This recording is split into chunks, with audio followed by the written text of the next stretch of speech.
Time by H&L Rapid True Value is Nationwide time, 5 o'clock. Crisp and refreshing. Room temperature or chilled. A pure water we drink. The temperature by Pure Water is... It's 31 degrees Celsius in Kingston, 30 in Montego Bay. From the Nationwide News Network, comprehensive, incisive, tough. This is Nationwide at 5. Good afternoon, I'm Robianne Williams. And I'm Mahiri Stewart. In Nationwide News at this hour, founder of a US-based charity organization raising concerns about poor infrastructure at the Bustamante Hospital for Children's Hospital. But Dr. Christopher Tufton defends the administration's spend on improving health infrastructure. Prime Minister Dr. Andrew Holness warns Jamaicans against placing the country in novice hands. I am very much afraid of thinking about what could happen if, for any reason, able hands were to come off the wheel. To put novice hands on the wheel. Claudette Thompson's tenure as acting DPP extended. The NAA says it remains on track to complete the first phase of repair works to roads significantly damaged by Hurricane Beryl and the recent heavy rains. In news from the rest of the world, Haitian gang members drown reportedly while ferrying ammunition to gunmen. UK Chancellor says the country will not pay out its reparations for the transatlantic slave trade. In headline sports, operators of Caymanas Park call for urgent industry-wide review of stewarding standards following disruption of Heroes Day program. And later in our broadcast, in our cover story at 5:35, the founder of a US-based charity organization is raising concerns about poor infrastructure at the Bustamante Hospital for Children. The foundation has been providing service to Bustamante Hospital for 20 years. I've been coming here for 20 years with some very clear infrastructure issues that need to be solved.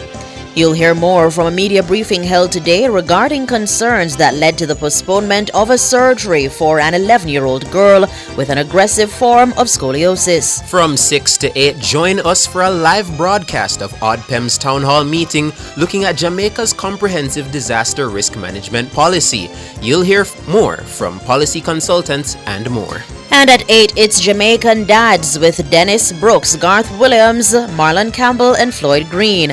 All these and more as we take you home on air on your mobile, Nationwide 90 FM, nationwideradiojm.com, and on the Nationwide app available on Google Play and the App Store. This Thursday afternoon, Thursday, October 24, 2024.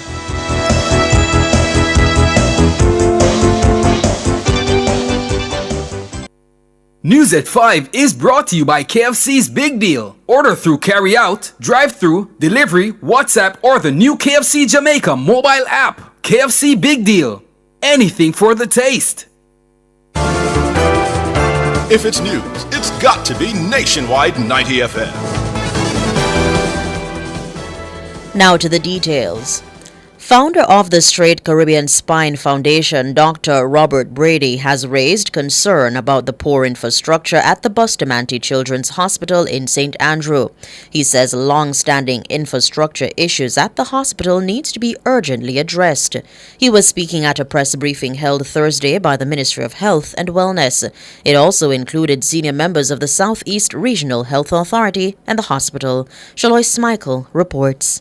The Straight Caribbean Spine Foundation is a United States-based charitable organization that was formed in 2006 to assist children in Jamaica who are faced with complex spinal conditions.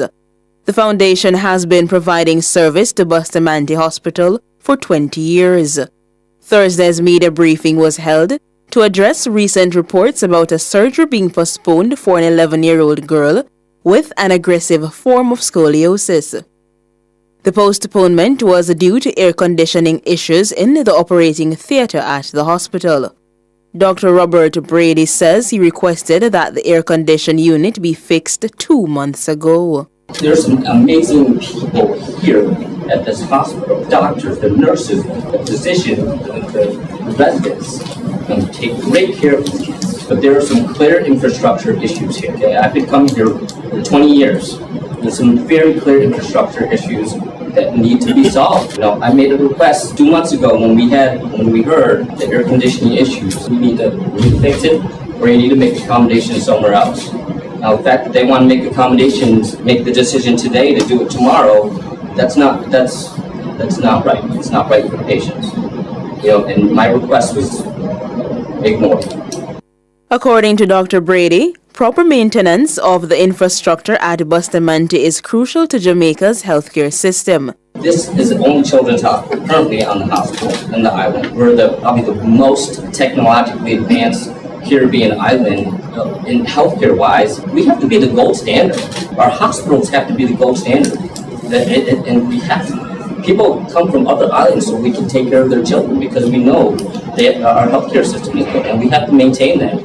So we have to go through the hospitals, make sure you're absolutely correct. The autoclave systems are working, and we can only do single instruments now. That's an issue. The air conditionings have to work, and we understand this is an old hospital. There's other things that we need to do to fix it. These need to be addressed, fixed, and the money needs to go into helping these children. In response, Health and Wellness Minister Dr. Christopher Tufton stated that there have been attempts to solve infrastructure issues at the hospital. We have spent more money than any time before on upgrading our infrastructure in public health right across Jamaica. The challenges we face here are very different from the ones that you have. Clearly the team knew you were coming, but up to 5 months, nearly 6 months ago, a firm was hired to fix the AC. That firm had to be fired or replaced with another firm. So it wasn't a money issue. It wasn't a decision by management that was delayed. It's an issue that the system unfortunately carries with it a significant lag time because of capacity related issues that are not located here on the island or inadequacy in capacity. Shaloy Smichael for Nationwide News. Meanwhile, Minister Tufton says the University Hospital of the West Indies has agreed to facilitate the surgery for the 11-year-old girl suffering from an aggressive form of scoliosis. I'm happy to report that as of now, and Dr. Dawson can comment further on that, the University Hospital of the West Indies has consented, based on discussions with the lead clinician there, Dr. Carl Bruce, having consulted with his team at UIT to make an operating theatre available, to make all the necessary equipment that is necessary available, to make the supporting team staff available, so that if the team that is here, the visiting team that are leaving tomorrow, I understand, are able to facilitate the particular case, then the patient will be facilitated for the surgery to take place. Dr. Christopher Tufton, Health and Wellness Minister. However, Senior Medical Officer at the Bustamante Hospital for Children, Dr. Michelle Ann Richards-Dawson, says further assessments of the patient must be done before she's transferred to the UHWI for the surgery. The team actually was in dialogue with the mother prior to this regarding referring the patient to university, and the referral was already in progress for the reports being prepared for transfer of the patient. Thanks to the intervention of the minister, the university team, the matter has been expedited. The university team, led by Dr. Carl Bruce, has agreed to assist in whatever way possible. I must say, though, that a proper evaluation must always be done prior to surgery to ensure that the outcome is the best outcome for the patient. So at this point in time, we'll have to wait the further evaluation for the decision to be made regarding the further intervention for this patient. Dr. Michelle Ann Richards-Dawson, Senior Medical Officer at the Bustamante Children's Hospital. Prime Minister Dr. Andrew Holness has warned Jamaicans against placing what he describes as novice hands on the wheels of the government. Dr. Holness was addressing young laborites at a public meeting on the Mona campus of the University of the West Indies on Wednesday. The Prime Minister says he's determined to see the job he started 8 years ago through to the end. Robian Williams reports. The Prime Minister told the young laborites that information is their power. He provided quite a bit of it Wednesday night, after outlining what he says are the historical failings of the former PNP government. Dr. Holness cautioned the youngsters against handing power to novices. I am very much afraid of thinking about what could happen if, for any reason, able hands were to come off the wheel, to put novice hands on the wheel. I think, I shudder to think, and therefore my commitment to continue to see this through to its proper conclusion I am determined to ensure that we don't fall into the rut as we fell in when the country was destroyed in the 70s, rebuilt in the 80s, and then for 18 and a half years we fell into a lull. The Prime Minister reminded his young audience about what he says is a record of the PNP's failure. It is out of that period of time that we had FIDSAC, which made our debt move to almost 130% of GDP. It was during that time that public sector bodies were so poorly managed that they created a fiscal risk for the government and created further debt for the government. It was during that time that murders passed 1,000 in this country. You talk about bad roads and lack of, it was during that time when there was no budget, when the country wasn't growing, that there was disinvestment in the infrastructure of the country. Dr. Holness says under his government, the country has experienced a tangible improvement. He urged Jamaicans not to take the country's economic gains for granted. Jamaica has progressed under the Jamaica Labour Party administration. Yes, but we cannot take it for granted. It could change with one bad policy. It could change with one poor decision of a minister. And it could change if the government were to change. As you talk to some of your friends at work, at school, you must always reinforce this point, that Jamaica's good economic management is primarily as a result of the administration of the Jamaica. Robeanne Williams for Nationwide News. Claudette Thompson has been granted a 6-month extension to continue in the role as Acting Director of Public Prosecutions, DPP. The extension, which was approved by the Public Service Commission, took effect on Tuesday. Ms. Thompson, whose substantive post is Senior Deputy DPP, was initially appointed Acting DPP on April 22. The appointment became necessary following a Constitutional Court ruling striking down a second extension of the tenure of Paula Llewellyn as DPP. The court's decision prompted Ms. Llewellyn to temporarily step aside from her role as the country's chief prosecutor.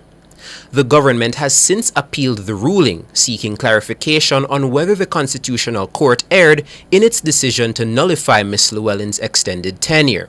A resolution from the Court of Appeal is anticipated soon. A recent ruling out of the Caribbean Court of Justice CCJ is being hailed as a positive signal that the institution can be trusted to deliver high-quality commercial judgments. The court dismissed an $800 million claim brought by former policyholders of the failed British American insurance company, BICO, against the government of Trinidad and Tobago. BICO was a subsidiary of CL Financial Limited, CLF. The court concluded that the Trinidadian government could not be faulted for failing to bail out CFL subsidiaries. It found actions taken by the government of the Twin Island Republic were within the state's exercise of governmental authority and were aimed at mitigating the effects of the collapse on the local economy. Jamaican attorney Chuck Cameron says the CCJ's ruling was impartial. The CCJ has demonstrated itself to be an impartial arbiter of commercial issues without favor to specific territories. This case, to my mind, is a case that we can be proud of. Former Minister and the Ministry of Finance in Trinidad and Tobago, Mariano Brown, agrees. He says the ruling is more evidence that the Caribbean has matured enough to manage its own financial affairs. If we don't trust ourselves, I don't see how we can expect to trust anybody else who is not part of our own story and part of our own history, or not so much part of our own history, that don't understand the problems that we face. I can't understand why in the Caribbean we should think that fellas sitting down in what you call it, in judgment, so many miles and societies away from the way we behave and operate, right, that we can't be able to do it on our own. So I'm not one of those who views the Caribbean Court of Justice with any sort of jaundiced view. I think the quicker we recognize that we have to be responsible for ourselves, the better. Mariano Brown, a former TNT minister. Meanwhile, a group of British American insurance company BICO policyholders say they will seek further legal redress despite the Caribbean Court of Justice, CCJ, dismissing their claim against the Trinidadian government. The policyholders lost hundreds of millions of dollars when the CL Financial Group, CLF, collapsed in 2009. The TNT government, however, compensated only their citizens who were policyholders of the Trinidadian company. Mahiri Stewart tells us more. In a judgment delivered on Tuesday afternoon, CCJ President Adrian Saunders and 4 judges ruled that Trinidad's government could not be faulted for its failure to extend its bailout to CLF's regional subsidiaries, such as BICO, in 2009. In the lawsuit, the policyholders contended that the TNT government breached the revised Treaty of Chaguaramas, which established the Caribbean Single Market Economy, CSME, by failing to promote consumer interests through not providing adequate and effective redress for consumers. Those same policyholders now say the CCJ's judgment highlights the failure of CARICOM to put in place a framework to protect and provide equal treatment for all consumers across the common market. The group says, regrettably, the TNT government was able to rely on an exception to rights contained in the treaty and thereby restrict its implementation of a rescue plan for CLF and consequent compensation to its citizens only. This, it says, is against the background of the court having determined that the collapse of CLF, which was based on and operated out of Trinidad and Tobago, stemmed from significant regulatory deficiencies. The policyholders say they deeply, but respectfully, disagree with the result. However, they say they will not relent.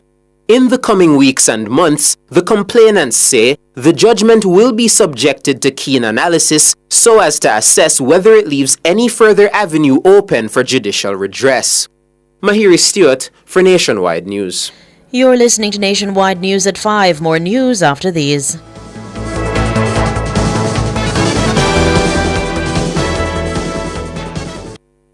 Value Drug Pharmacy offers curbside pickup and delivery of your branded and generic drugs. WhatsApp your prescription to 876-881-6695. The time by Value Drug Pharmacy is 5:17. Rentokil Initial is the expert in pest control, air purification, and hygiene services. Call today 876-926-4236. The temperature by Rentokil is... It's 31 degrees Celsius in Kingston, 30 in Montego Bay. Attention motorists, it's time to switch to the T-Tag on Highway 2000 East-West. Vehicles using the automated T-Tag lane are processed in seconds, so you can pass through the toll plazas far quicker. The T-Tag makes it quicker, more cost-efficient, and safer for our customers. So switch to the T-Tag today and experience the convenience. The discount on T-Tag packages has been extended. Get yours for only $1,500, including a $500 toll credit from now until October 31st. Continuing the news. World in a Minute is brought to you by ABC Electrical Sales. We make things as easy as ABC. Hose assembly and supply, equipping Jamaica for success. And Charles O'Connor Consulting Network, COCN, driven by international accounting standards, modern technology, and integrity. The World in a Minute. At least a dozen gang members in Haiti drowned while attempting to transport gun ammunition to gangs attacking a coastal town in the country. Gangs began attacking a coastal town just northwest of the capital of Port-au-Prince on Monday, with gunmen burning several homes and cars. The gun attack is said to have stalled after the gangs ran out of ammunition. However, in an attempt to smuggle extra weapons to continue the violence, some of the gang members met their demise. It's reported that while the men were transporting the ammunition to the coastal town, their boat hit the reef and capsized. According to Haiti's Civil Protection Agency, the attack is still ongoing. They're warning that officers on the scene are in urgent need of reinforcements from soldiers and special police units. At least 50 suspected gang members have died in Haiti this week, with the majority being killed by police. UK Chancellor Rachel Reeves has told the BBC that the country will not pay out its reparations for the transatlantic slave trade. Her comments come as diplomatic sources say the Commonwealth heads of government are preparing to begin a meaningful discussion about an issue that could potentially mean the UK owing billions of pounds. Reeves said she understood why Commonwealth leaders would be making such demands. However, she noted that reparations was not something the UK government would commit to. For his part, the British Prime Minister says the focus should be on current challenges rather than issues of the past. A report published last year by the University of the West Indies concluded the UK owed more than £18 trillion in reparations for its role in slavery in 14 Caribbean countries. At this year's summit in Samoa, Commonwealth leaders are expected to defy the UK and debate ways of securing reparations for historical slavery. But Downing Street says the issue is not on the agenda.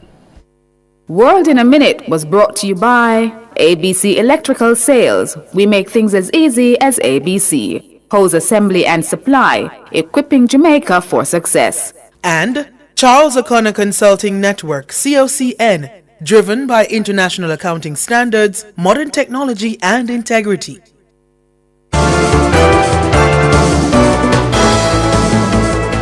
Recapping the top stories making the nationwide news at this hour, founder of a U.S.-based charity organization raising concerns about the poor infrastructure at the Bustamante Hospital for Children. But Dr. Christopher Tufton defends the administration's spend on improving health infrastructure. Prime Minister Dr. Andrew Holness warns Jamaicans against placing the country in novice hands. Claudette Thompson's tenure as acting DPP extended. I'm Robeanne Williams. And I'm Mahiri Stewart. You can find the news on our website at nationwideradiojm.com and on the Nationwide app available on Google Play and the App Store. News next at 6 a.m. tomorrow.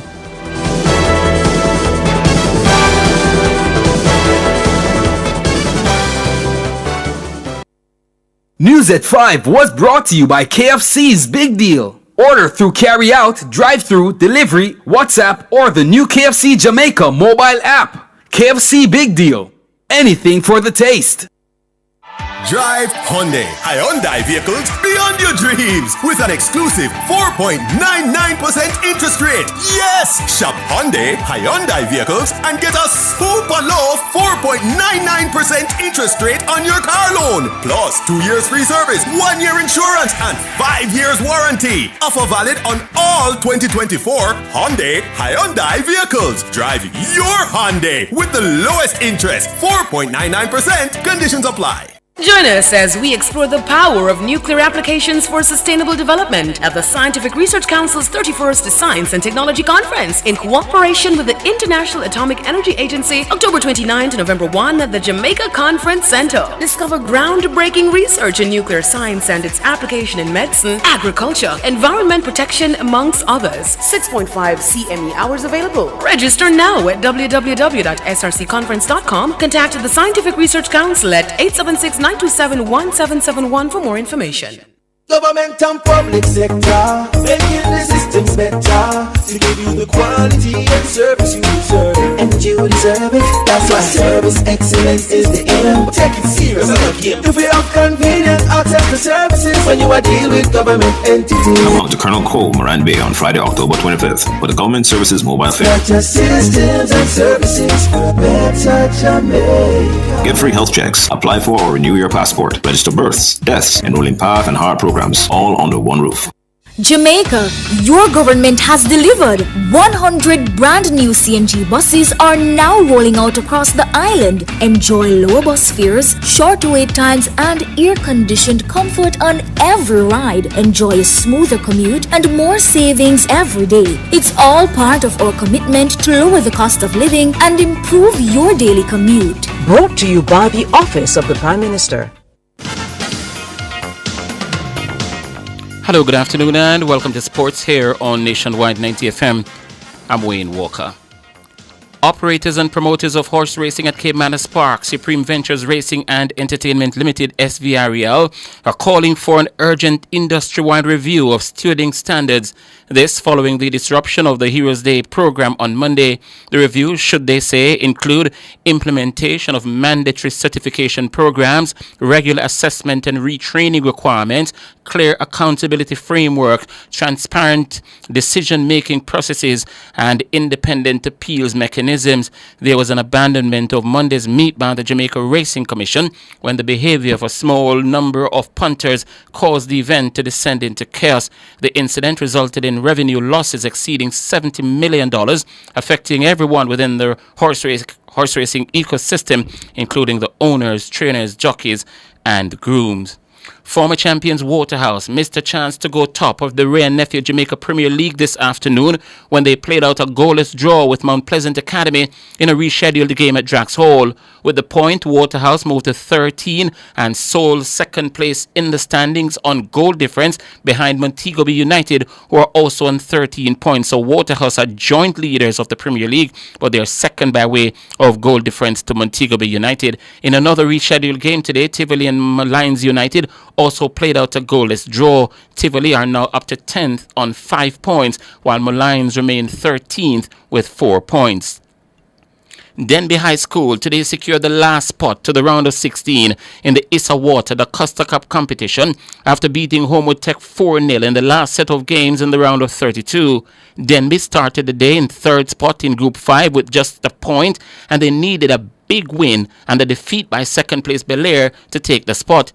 Belair, who needed only a draw to advance, crashed 5-1 at home to Happy Grove, who had already qualified. Denby and Belair ended on 4 points each, but Denby has a superior goal difference of +3 to Belair's -2. Meanwhile, in the Digicel Manning Cup, Excelsior High School, they received the 3 points and a 3-0 victory margin over Ascot, who forfeited the game, while Jonathan Grant are en route to taking second spot in Zone B. They currently lead Gainstead by 2-1. If they win, they'll go above Charlie Smith. Jamaica Premier League champions Cavalier will take on Mocha FC of the Dominican Republic in the semi-finals of the 2024 CONCACAF Caribbean Cup at the Estadio Mocha 85 this evening. Mocha finished second in Group B with 10 points from 3 wins and the draw.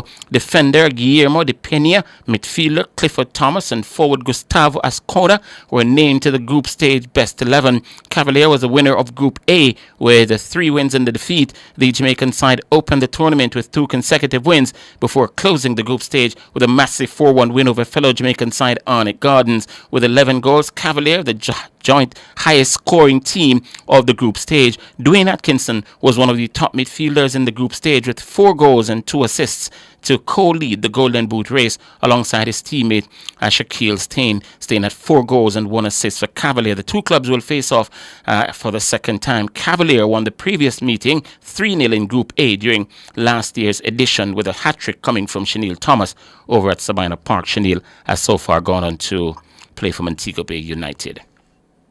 Coach of Jamaica's senior men's cricket team, Robert Haynes, says he has a short-term and long-term goal for the game locally.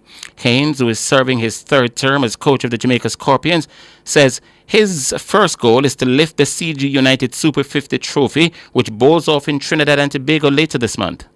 As a coach, you always want to win. It is important to have the players understanding and knowing how to win, because that's what you're playing the sport for, not just your personal game, but also in terms of the association. We'd like to have those trophies in the closet, so to speak. Haynes says there need to be a change in how the game is played locally. For one, the club cricket needs to get stronger. I remember the days I used to play with, we had such great players, West Indies players, Jamaica players, playing around us as youngsters, and we learned a lot. Now when you look at senior cup cricket, it's basically youngsters playing with youngsters, and there is no one to really guide them. So we need to have a proper structure in place. So even when they are selected from the club level to come to the national level, we have the right coaches in place, the right system to get them to play cricket to the best of their ability, because from that level, you're moving from first class to international. That's Robert Haynes. The tournament bowls off on October 29, that's next Tuesday, but Jamaica's opening game will be the following day, Wednesday, October 30, and it's against the Barbados Pride at the Brian Lara Stadium. Washington Sundar bagged the career best 7 for 59 as India bowled out New Zealand for 259 on the first day of the second cricket test in Pune. Ravichandran Ashwin supported with 3 for 64 for India, who closed the day on 16 for 1 in reply. Devon Conway's 76 was a Kiwi top scorer, while Rashin Ravindra weighed in with 65. The two shared in a fifth wicket stand of 109. Mitchell Santner made 33. And finally in sports at this time, the third test between England and Pakistan is also underway in Rawalpindi. England were dismissed for 267 on the back of James Smith's top score of 89. Ben Duckett weighed in with 52 and Gus Atkinson 39. Sajid Khan grabbed the 6 for 128 and Noman Ali 3 for 88. At stumps, Pakistan were 73 for 3 in reply. That's sports.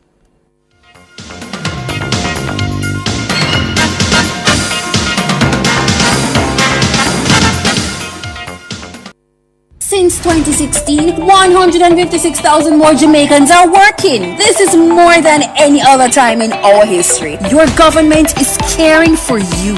The time brought to you by the Office of the Prime Minister is 5:30. I don't have no time for whole heap of paperwork. That's why I downloaded and signed up for my One Jane Passport app. Get it all in one go. Download and sign up now. The temperature by the One Jane Passport app is 31 degrees Celsius in the nation's capital, Kingston. It's 30 in the western city, Montego Bay. Delicious meals, poolside cocktails, right on the beach. Disconnect from the daily worries and reconnect with the one you love. There's no paradise like home. Enjoy a romantic all-inclusive escape at Couples Tower Isle in Ocho Rios from $299 per night. Take advantage of this offer today by calling Couples Resorts at 876-632-8200. Conditions apply. Government and public sector, making the systems better to give you the quality and service you deserve. And you deserve it. That's why service excellence is the aim. Take it serious, if we have convenient access to services when you are dealing with government entities. Come out to Colonel Cole, Moran Bay on Friday, October 25th for the Government Services Mobile Fair. Not just systems and services for a better Jamaica. Get free health checks, apply for or renew your passport, register births, deaths, enrolling path and heart programs, all under one roof. Join us as we explore the power of nuclear applications for sustainable development at the Scientific Research Council's 31st Science and Technology Conference in cooperation with the International Atomic Energy Agency, October 29 to November 1 at the Jamaica Conference Center. Discover groundbreaking research in nuclear science and its application in medicine, agriculture, environment protection, amongst others. 6.5 CME hours available. Register now at www.srcconference.com. Contact the Scientific Research Council at 876-927-1771 for more information.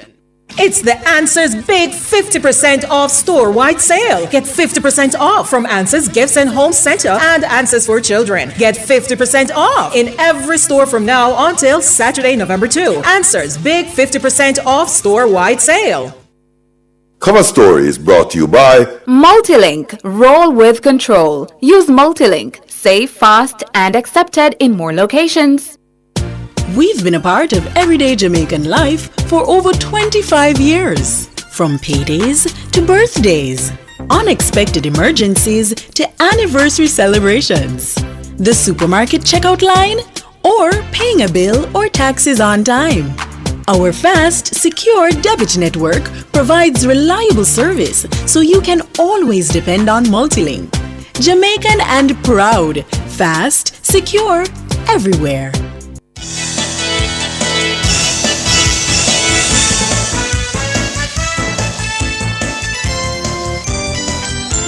Good afternoon, listeners and viewers. It is Thursday, October 24, and we are coming to you live from the Waterloo Road offices of the Girl Guides Association of Jamaica headquarters, where we'll be delivering you the Office of Disaster Preparedness and Emergency Management's review and finalization of the Jamaica's Comprehensive Disaster Risk Management, that's CDRM policy for the 2024 to 2044 Town Hall. But before we get to that later in the program, for the cover story, we're going to be looking into the country's health infrastructure, where the founder of Straight Caribbean Spine Foundation, that's Dr. Robert Brady, has raised concerns about the infrastructure at the Bustamante Hospital for Children. The foundation is a US-based charitable organization formed in 2006 to assist children in Jamaica who are diagnosed with complex spinal conditions. The foundation has been providing service to Bustamante Hospital for over 20 years. There's some amazing people here at this hospital. Doctors, the nurses, the physicians, the residents, and take great care of these kids. But there are some clear infrastructure issues here. Okay? I've been coming here for 20 years. There's some very clear infrastructure issues that need to be solved. You know, I made a request 2 months ago when we heard the air conditioning issues. We need to fix it, or you need to make accommodations somewhere else. Now, the fact that they want to make accommodations, make the decision today to do it tomorrow, that's not right. It's not right for the patients. You know, and my request was ignored. That's Dr. Robert Brady. He's the founder of Straight Caribbean Spine Foundation. He was speaking at a media briefing put on by the Ministry of Health and Wellness at the Bustamante Hospital for Children. In the meantime, Minister of Health and Wellness, that's Dr. Christopher Tufton, admitted that the hospital has had equipment issues. However, he says those issues are not the fault of the ministry. So on Tuesday, I gave a very long set of responses to the opposition leader, Mark Golding, who asked extensive questions around maternal mortality, which clearly, as you know, was a big talking point a year or so ago. Again, a part of our democracy. I took a lot of time, the team and I, to respond to those questions, maybe numbering about 20, A and B sections and so on. I made a point in the parliament, which was agreed on, I think, by both sides, that we have perennial, a systemic problem with the maintenance of our equipment and our plant. Like, I classify a hospital as a plant. It has a lot of moving parts, and because of infection, prevention and control issues, it is a very complicated plant. It's not an apartment building or an office complex, right? The culture and the history of how we operate within this environment has been suboptimal in a number of ways in terms of the maintenance, and I'm prepared to accept that. And one of the fears I have is that as we build out and modernize, which we are doing, a lot of money is being spent, we have to be careful that we similarly transition into a more efficient culture around maintenance of our plant, building, equipment, and otherwise. Because otherwise we will spend money and not realize the true efficiencies and savings, and lives depend on it, right? So it's important. So let's look at this particular issue, and maybe communication again would have been necessary to put this story in context. The operating theater here at Bustamante Hospital has been having central air conditioning problem as far back as April.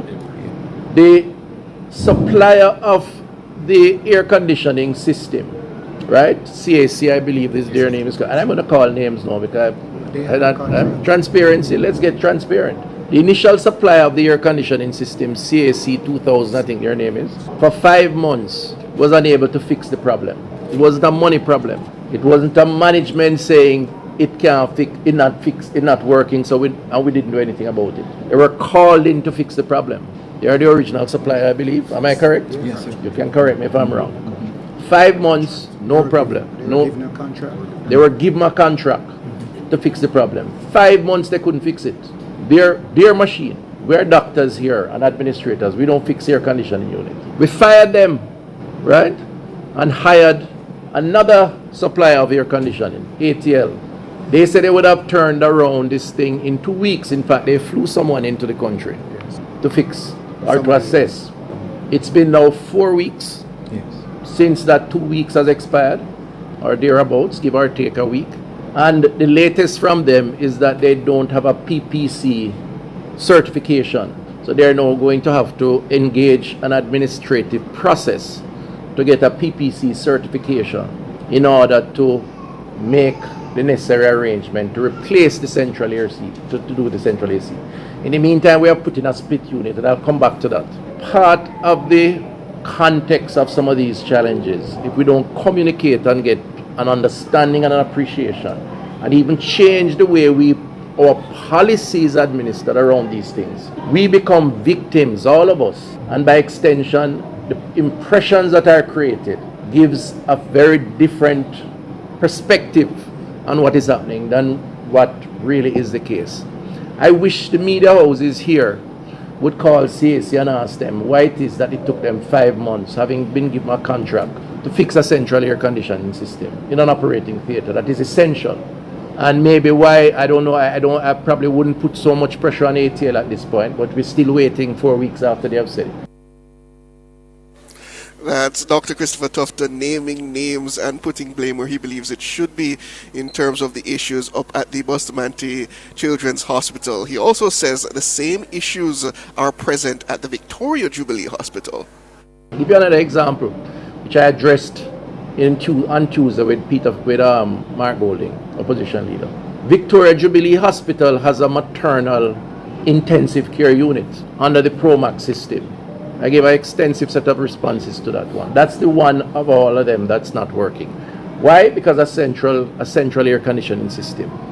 For 2 years, Geddes Refrigeration has been given the job, the task to repair or to put in that central system. Am I wrong? Mm-hmm. This is the regional director. 2 years.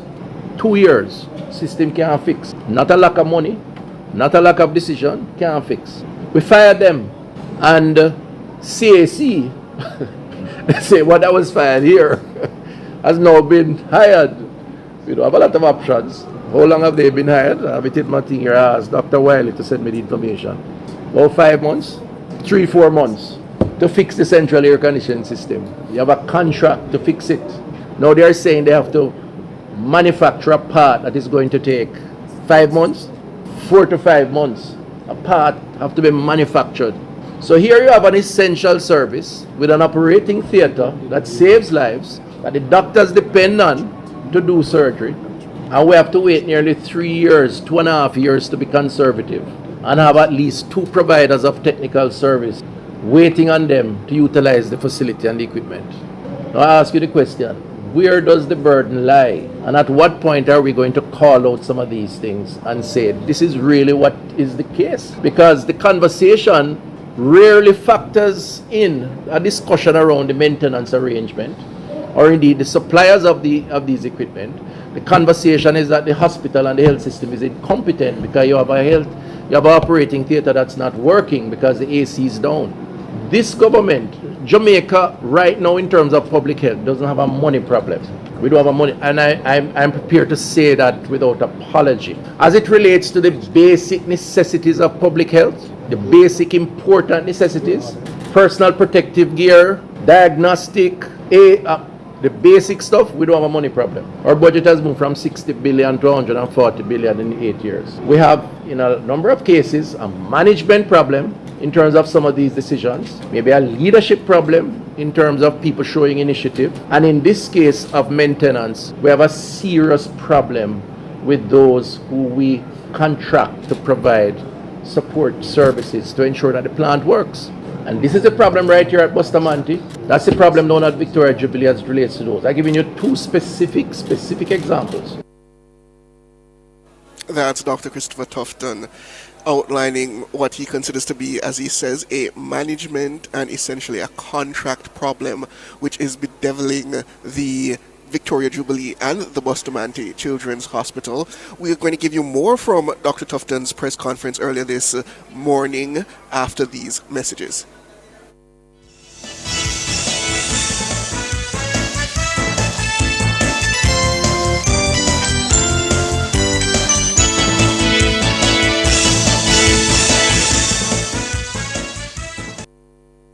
Upgrade your kitchen and bathroom to the next level with Unique Living. They're the ultimate destination for all your kitchen and bathroom needs, from luxurious shower systems to exquisite faucets, vanities, sinks, toilets, closets, and more. They have it all. Visit shop number 6, 30 Dunrobin Avenue, Kingston 10, or call them at 876-755-3661. Elevate your space with Unique Living, where quality meets expectations. We are the best at what we do. At Hose Assembly and Supply Limited, we supply hose fittings and tools. We guarantee we can't be beaten when price and quality are combined. You brand us the Hose and Tool Boss because we deliver the most effective industrial solutions. Come in and experience the joy of shopping with Hose Assembly and Supply Limited. Call us 876-923-3936 or visit 173 Hagley Park Road, 2 Charlesworth Crescent, or Montego Bay Trade Center. Hose Assembly and Supply Limited. More than just hoses. Now open every Sunday. When Sagicor Bank thinks of a woman, here's what we see. We see business leaders managing sole trader businesses to large corporations. We see university graduates as our women uplift themselves academically. We see more home owners, ambitious women working hard to build their own legacy. We see leadership at home, with women proudly providing for and taking care of their families. We see entrepreneurs, Jamaican women playing a leading role in our economic growth. At Sagicor Bank, we see the invaluable contribution of women in the home, communities, businesses, and development of our country. That's why we're in their corner, supporting Jamaica's women as they strive to achieve their dreams.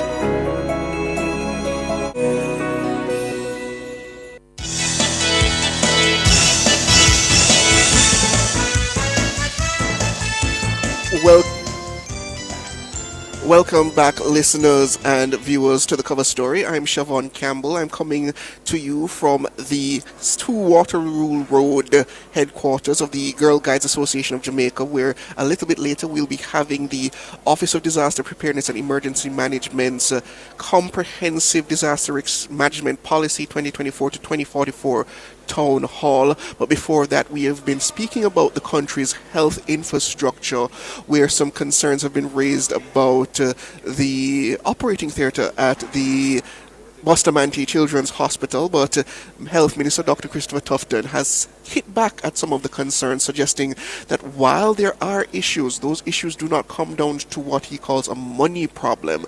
He says right now the issues seem to fall to matters of contracting and management. He called that press conference because to address an article published on Thursday morning by one of the nation's daily newspapers. In that article, a mother claimed her 11-year-old daughter was being gradually disabled by an aggressive form of scoliosis that needs surgery. Scoliosis, listeners, is a condition in which a person's spine has an irregular curve. The mother says the surgery was postponed because of an under-resourced operating theatre at the Bustamante Hospital for Children. However, the minister says facilities are available for the surgery to be done elsewhere. Having heard of the situation yesterday, I did some inquiries, and since this morning very early, so Wood will tell you I woke him up at about 6 o'clock, some further inquiries having read the paper, and then did some follow-up with some of our other institutions and the team here.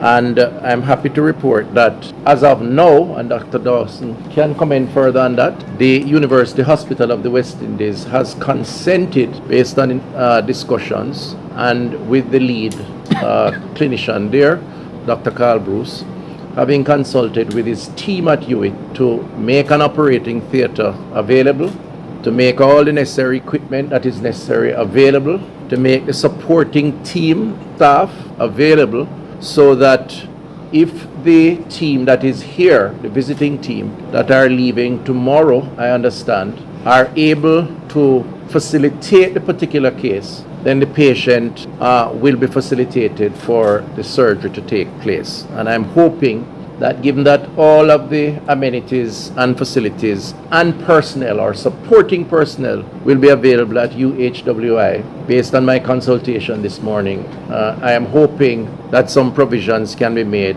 I think some more consultations are needed with the team here, the visiting team, who are actually in surgery now as we speak in one of those operating theaters here at Bustamante, completing their mission. We are hoping that some accommodation can be made. Absent from the piece here, which Dr. Dawkins will comment on, is that apparently there were additional complications as it relates to this particular patient, in that it is a severe case and there's some other issues which I prefer not to comment, and I'm not a clinician, that would require some effort. So it's not just about an operating theater issue and the length of time. It is apparently about pre-work that has to be done. So I'll leave her to comment on that. But as it relates to the facilities, they are available. And I do hope that all concerned, including the lead surgeon here, Dr. Saw, and others, will agree and attempt to make this possible for the benefit of the patient. Failing that, we'll have to find another way to get it done. And that is being communicated to the mother and the child, who don't reside in Kingston, so there'll have to be some logistic arrangements to be made. That's Dr. Christopher Tufton, Minister of Health and Wellness. He was speaking this morning at a press conference, and the Senior Medical Officer at Bustamante Hospital, Dr. Michelle Ann Richards Dawson, also says the process of referral already started and they're awaiting evaluation to be done on said patient.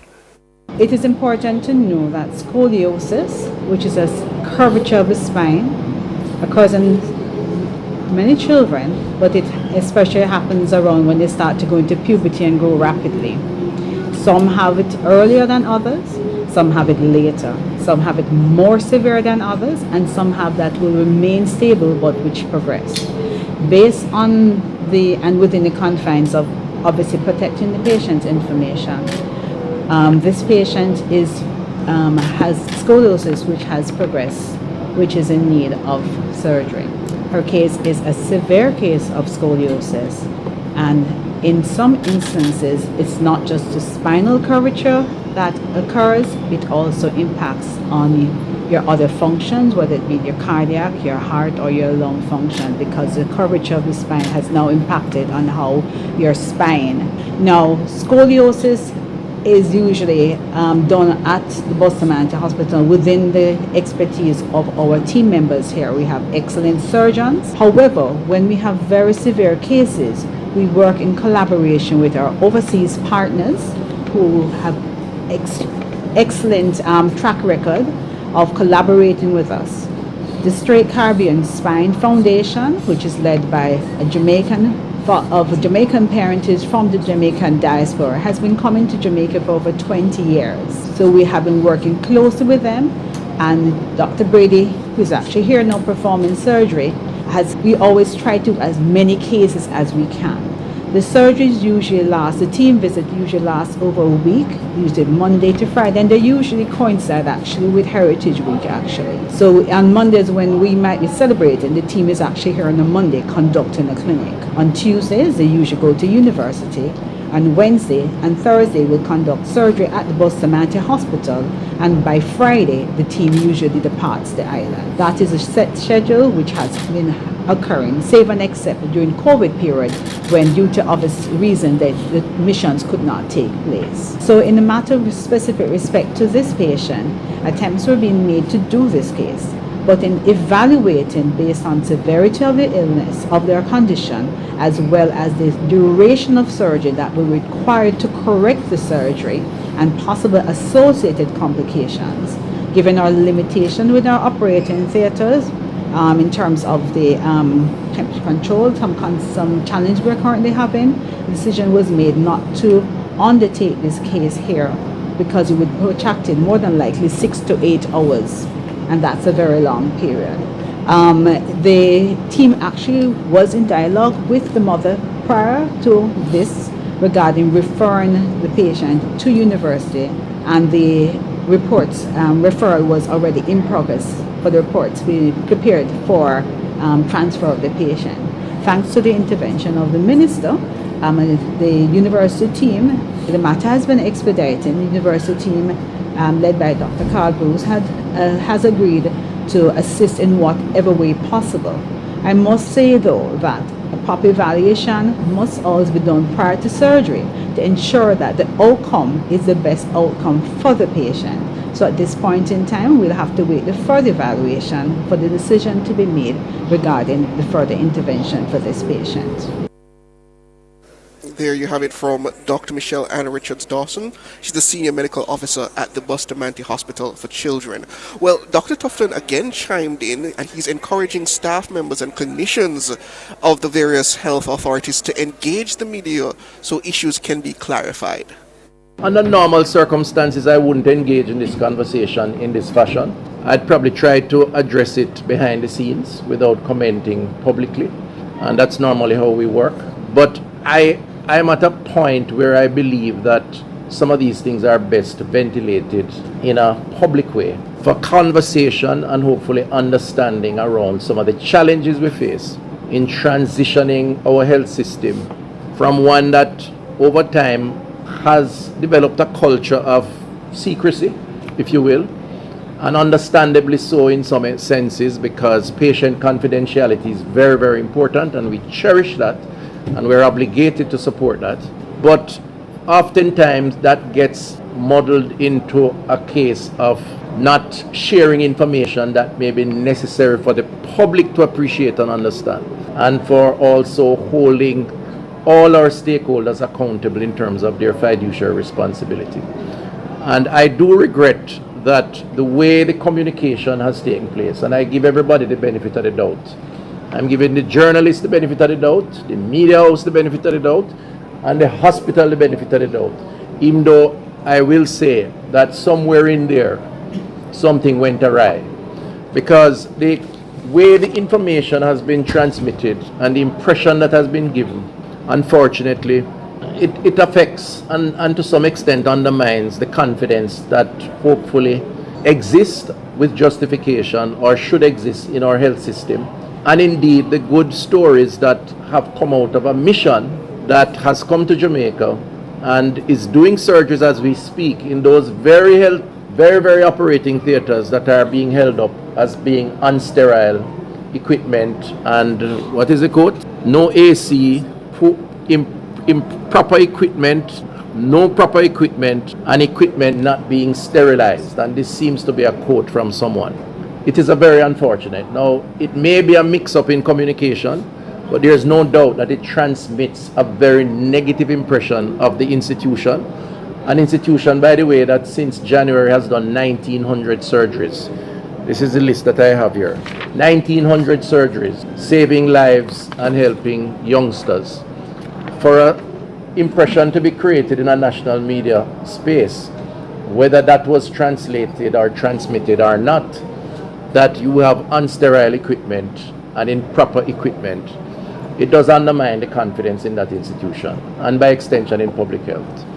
I think there has to be a lot more in terms of how we communicate, and I'm going to put more of the burden, frankly, on the hospital, the institution, via the region and the institution itself, in order to avoid these kinds of impressions, particularly if they are not justified. And I'm prepared to say, based on the historical data of the last, up to September, that they are not justified, because we have done 1,900 surgeries successfully. And I do note that the media house did say that efforts to reach the SMO were unsuccessful. And I've said over and over, we must speak to the media around clarifying issues when they have concerns, because we have nothing to hide. And even if things are not perfect, we must provide an explanation of that is required. It is the nature of our democracy. Nothing is wrong with talking. What people need is sincerity. They don't need spin. You just be sincere. And you're better off saying something than not saying anything, because when you don't say anything, it leaves the issue to speculation and assumptions. And indeed, oftentimes, that speculation and assumption does more harm than good. And unfortunately, this is the case in this situation. So in a sense, I'm placing less of the burden on the media, and in this particular case, this media house, and more of the burden on the institution, because we have to move in a direction where we speak more about issues while protecting the confidentiality of our patients. And that's my position. That's why I'm always open to the media. Even journalists that I suspect are hostile to me for whatever reason, I don't avoid people. I speak to them, right? And I have enough grouses that I could avoid certain journalists, to be honest with you, because everybody have them personal opinion and them personal biases. You can't avoid that in life. This democracy allows for that. So I think we have to do more, and I wanted to say that here in this institution, because I believe if there was a proper conversation around the issues, not just around the operating theatre, but around the other complications that Dr. Dawson will comment on, the perception here would be a lot different, and we would avoid perhaps damaging the reputation and the confidence of the institution. There you have it. That's Dr. Christopher Tufton. He was speaking at a media briefing regarding the Bustamante Hospital for Children, and he raised a very interesting issue there at the end. And he is right. Oftentimes when journalists call, it's not even just limited to health authorities, but many positions in government, you get radio silence when you're seeking just clarification or comments on certain issues until the story hits the papers or comes out on the radio waves, and then you hear the arguments that why are these journalists being unfair, why didn't they not give us chances to comment, when oftentimes it's that they simply chose not to speak until it became a public matter, when your version of events could have been carried along with what became the headline at the time. But listeners, that's where we're going to leave it with Dr. Christopher Tufton. It is 6 o'clock and we're going to be heading into a break. But when we come back, the review and finalization of Jamaica's Comprehensive Disaster Risk Management Policy 2024 for 2044 Town Hall. More after this.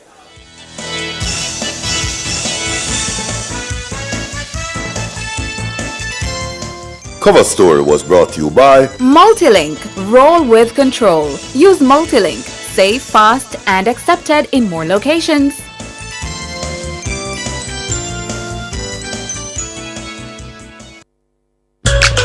It's time for a new look. And high time to get serious about protecting our home and investment. It's time to choose BH Paints. With over 60 years experience in quality paint finishes, their products are superior and long-lasting. Time to check them out. Ask about BH Paint's 100% acrylic Ultima Plus paint and primer in one. Experience rich colors with advanced UV and mildew-resistant technologies, independently tested by experts. What are you waiting for? Visit a BH Paints Color Center today. We've been a part of everyday Jamaican life for over 25 years. From paydays to birthdays, unexpected emergencies to anniversary celebrations, the supermarket checkout line, or paying a bill or taxes on time. Our fast, secure debit network provides reliable service so you can always depend on Multilink. Jamaican and proud, fast, secure, everywhere. Drive Hyundai vehicles beyond your dreams with an exclusive 4.99% interest rate. Yes! Shop Hyundai vehicles and get a super low 4.99% interest rate on your car loan. Plus 2 years free service, 1 year insurance, and 5 years warranty. Offer valid on all 2024 Hyundai vehicles. Drive your Hyundai with the lowest interest, 4.99%. Conditions apply. The Ministry of Local Government and Community Development, alongside the Office of Disaster Preparedness and Emergency Management, ODPEM, is spearheading consultations to finalize Jamaica's Comprehensive Disaster Risk Management Policy for 2024 to 2044. Visit the Girls Guide Association on 2 Waterloo Road for this well-needed town hall meeting. Tune in to Nationwide at 5 from 6 to 8 p.m. on Thursday, October 24 for an engaging policy consultation meeting to help shape the future of disaster Disaster Management in Jamaica. Expect the town hall meeting to examine the policy framework, including the guiding principles, goals, and strategies of the policy. So don't miss Nationwide at 5 from 6 to 8 p.m. Catch them on the grounds of the Girls Guide Association on 2 Waterloo Road on Thursday, October 24, or tune in to Nationwide 90 FM, the new revolution in media. This broadcast is brought to you by the Office of Disaster Preparedness and Emergency Management.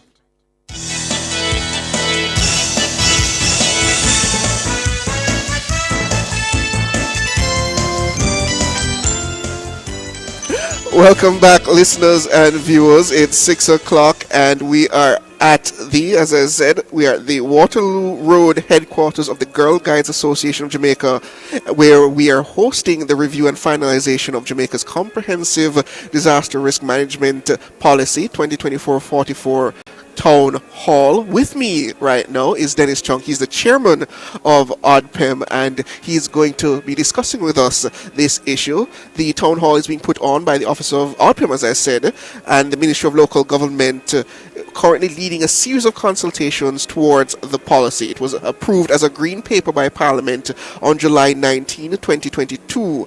As part of the process to finalize that policy and to move it to a white paper, the town hall consultation meetings are being hosted to invite the public to share perspectives. During these meetings, there will be an examination of the policy framework, including guiding principles, goals, and strategies of the policy. You'll also hear the public's views and perspectives and getting their input on areas that should be included in said policy. The policy is Jamaica's first long-term national disaster risk management policy and is strategically designed to ensure that by 2044, Jamaica has strengthened its resilience, significantly reducing and where feasible, eliminating the negative effects that are likely to arise from hazards, including those induced by climate change. So, Dennis, greetings. Good man.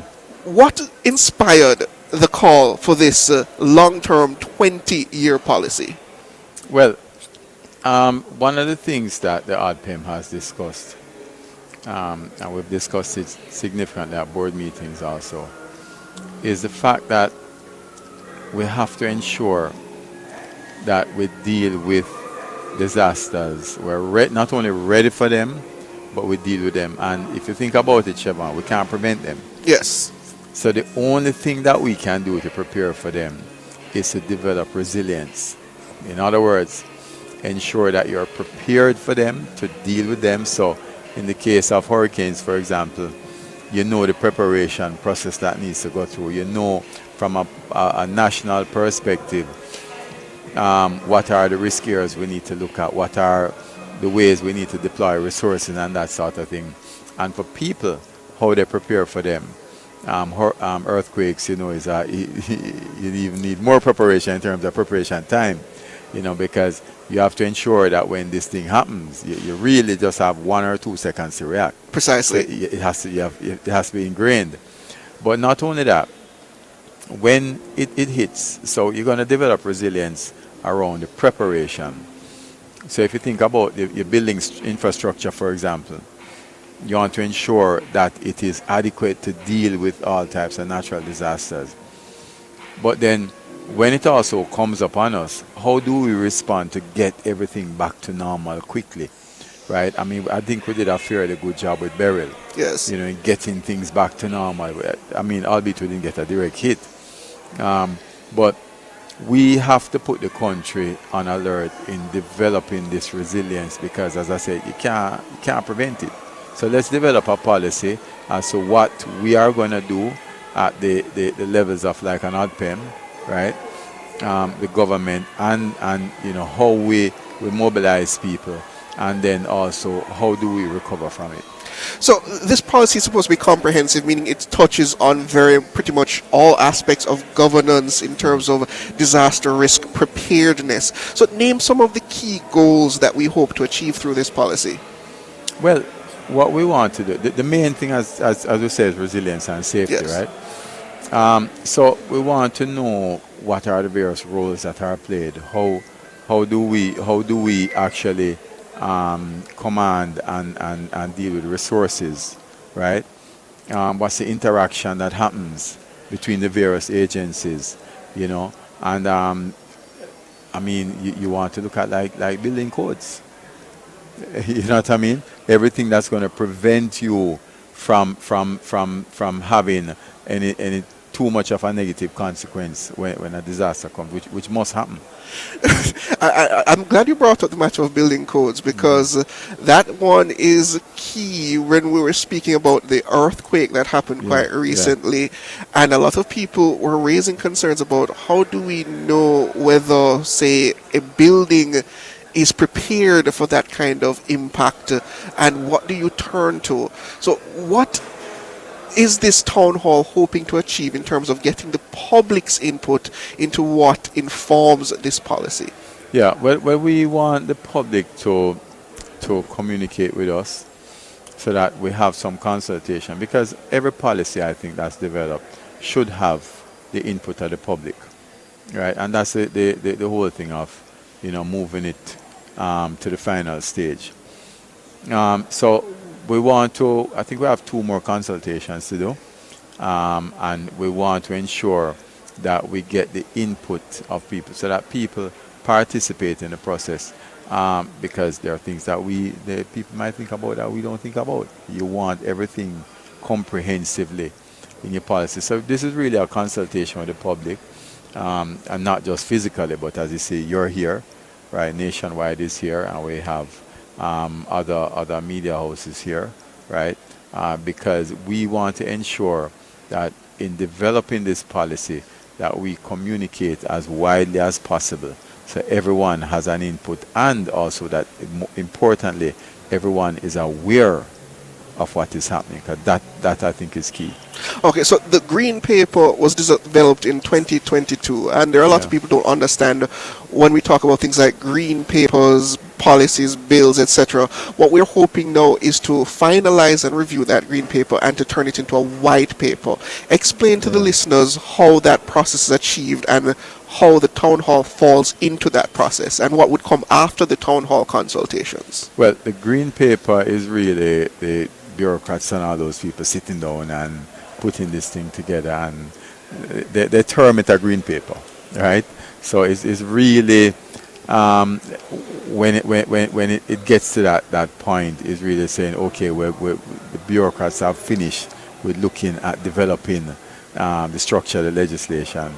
Now what we want to do is say, okay, let's go to the public, because all legislation, by virtue of how we operate as a country, as a democracy, needs to have consultation.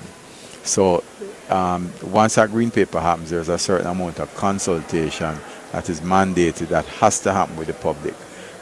So this is one of them that we're doing. And once we get the public input, and you see sometimes what will happen when they're developing papers, they'll invite people to parliament, interest groups, for example, to talk about it. So this is the sort of consultation process that we're doing to ensure that everyone is involved, because we are in a democracy, and we need to get the voice, the input of everyone.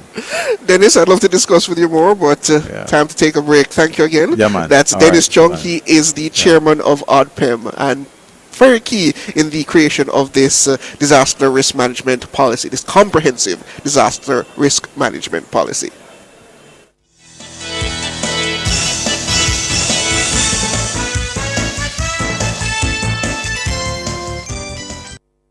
The 5% Club is now taking new members. Sounds exclusive? We don't want it to be. You see, it's made up of less than 5% of women who get screened for breast cancer in our country each year. At Sagicor, we've made it our mission to help to change the statistics. In fact, with 5,000 more women getting screened, we can officially become the 6% Club. And we won't stop there. So please get checked. Early detection saves lives. Go to bit.ly/5% Club JA.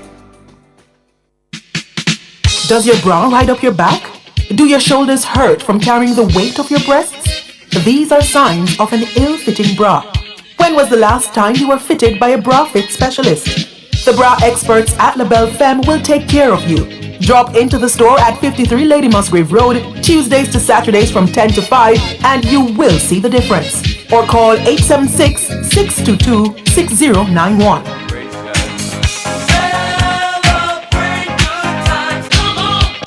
Looking to add a touch of elegance to your room?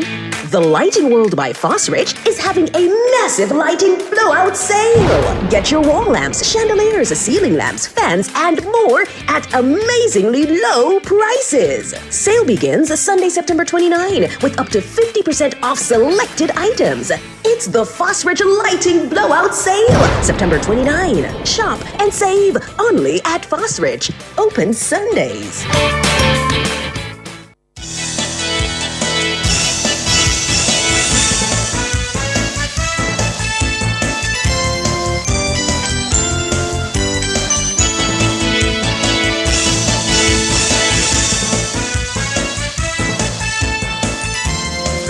Welcome back, listeners and viewers. We are at the Girl Guides Association of Jamaica headquarters on Waterloo Road for the review and finalization of Jamaica's comprehensive disaster risk management policy town hall. I have with me policy consultant for that green paper rather. That is Elizabeth Manuel, and she's going to be going through with me some of the key details of this paper. And how are you, Madam Emmanuel? I am good. Good afternoon. Good evening, everyone. Happy to be here to share with you on the policy. So before we get into it, though, I asked you a question just off air a while ago that I wanted to ask Dennis, but the policy was approved as a green paper in 2022. It's now 2024, and I was curious as to why the 2-year gap between getting to this point of consultations and turning it into a white paper. All right, let me explain that to you very quickly. Well, first off, the policy was developed during COVID. It was, as well, we know what COVID was like, and there was a lot of consultation around the policy development process. Following the policy development process after COVID, it took some time to, actually the green paper came into effect, I think the end of 2022, and following that, we have been having another round of consultations. Now, when you get to a green paper, so it's approved as draft policy by your parliament, and then the paper literally walks back out of Gordon House to for consultation, and that consultation is consistent with the Government of Jamaica's Consultation Code of Practice. Yes. And you can do a number of things. You can have a few town hall meetings, and you can take it into white paper stage, take it back through the process, based on the Government of Jamaica's policy-making process. I think what ODPEM tried to do was to actually engage in a series of technical consultations with different groups, so that you are assured that various groups saw the policy, were able to contribute to the policy. So actually what we're doing now is almost at the end of the policy consultation process, because we've had like a series of consultations with youth, with civil society, with the public sector, with private sector organizations, etc. So they did not go the route of doing a few town hall meetings. The idea was, let us go back. A lot happened during COVID. If we think of 2020-22, when that policy was developed, look at the explosion of AI. Yes. How did we capture that in the policy, for example? So it was really going back and really sitting down to see what was missing from the policy, and also giving technical groups, your public sector, private sector, everybody, an opportunity to review that policy. And what was your role as a consultant in the drafting of this policy? I supported the write-up of the policy, supported some of the consultations around the policy, provided technical support to the ODPEM. And how is this expected now to benefit the various arms of government, especially those more directly related to disaster preparedness, such as ODPEM, such as the Met Service and the Earthquake Unit? Well, your policy, any national policy, sets broad strategic direction. And the truth is, you would notice that the policy is also long-term. And one would question, why are we looking at long-term policy? And long-term policy is actually, well, it's actually better for policy making, because you get to take corrective action along the way, you get to build on existing, etc., etc. So in any national policy as well, and given even the nature of hazards, there are so many hazards that Jamaica is exposed to. In fact, in our presentation today, you will see something like about 18 natural hazards, for example. No one entity, and this goes for almost any policy.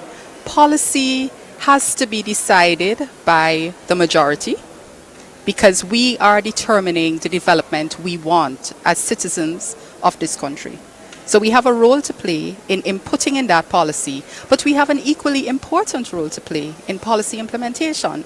And ODPEM, when you look at, let's say we look at the organogram of ODPEM, they don't have the technical capacity to look at every single hazard that we're exposed to. We have water, we have NEPA. NEPA has a role to play when we think about environmental sustainability and the importance of our ecosystems in protecting us from natural hazards, for example. When we think of very layman terms of a coral reef that is healthy, being able to zap the energy from a hurricane and prevent storm surge, we realize the fundamental role of a NEPA in disaster risk management. When we think of man-made hazards like fires, we understand the fundamental role of your fire services. When you think about just research, you understand the role of universities, your climate studies group at Mona, you understand the importance of earthquake unit. So it's policy on a whole requires a very multi-stakeholder consultative process, from the point of thinking about the policy to policy development, through to implementation, through to monitoring and evaluation, through that process building on lessons learned, building on best practice, taking corrective action. And when you bring all of that into perspective now, you have so many big players into it, so many technical and proficient professionals on this topic. Then people such as myself and other Jamaicans wonder, what role do I now play then in crafting something that will have such a far-reaching impact? So how does the public inform now this consultation process towards making this policy? Everyone has a perspective. I've been in this sort of space for a very long time. I remember many, many years ago being part of a consultation with NEPA focusing on an environmental impact assessment. And a little lady stood up in the room. She's about 90 years old. So what about the smoke coming out of the chimney? How are we going to deal with that? You understand? We were in Sir William Grant Park, I think I would say in May or June of this year. The KSAC had an event. It was a cook-off with lots of agencies, lots of people passing through the park, and we did a consultation. And one of the things that stuck with me from that consultation, and it still sticks with me, was a young girl who came up to me during that consultation. And we're just walking around with a mic, and people were coming and talking about the link between garbage and when the rain falls, and they want to make sure this is included in the policy and etc. And this young girl, she could not speak. She could hear everything I was saying, but she could not speak. And she tugged at me and she tried to explain to me that yes, we need to speak about persons with disabilities, right? Because that also came up in Sir William Grant Park. But in her motioning and her addressing me and me trying to understand what she was saying, one of the things that she said was, you have to think about people like me. If a disaster happens, you can't hear me. In an earthquake, I can't scream. How are you going to reflect me in your policy? Of course, she had a little interpreter with her as well. I think her aunt. And, that has stuck with me. Because when we're revising this policy, how do we reflect different abilities?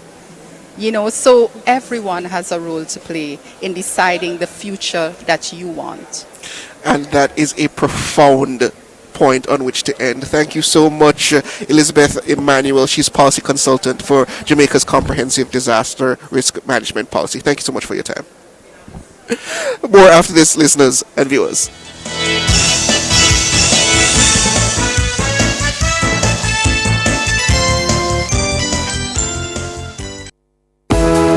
We're your partner in color, over 30 years strong, serving Jamaica beautifully, changing lives and leading the revolution with quality products, innovated for when you need a superior finish. EDGECAM paints are trusted, loved and used by experts in the business of automotive, industrial, decorative and furniture. We have the blueprint to help you create, vibe and live life beautifully. EDGECAM, changing lives 1 gallon at a time.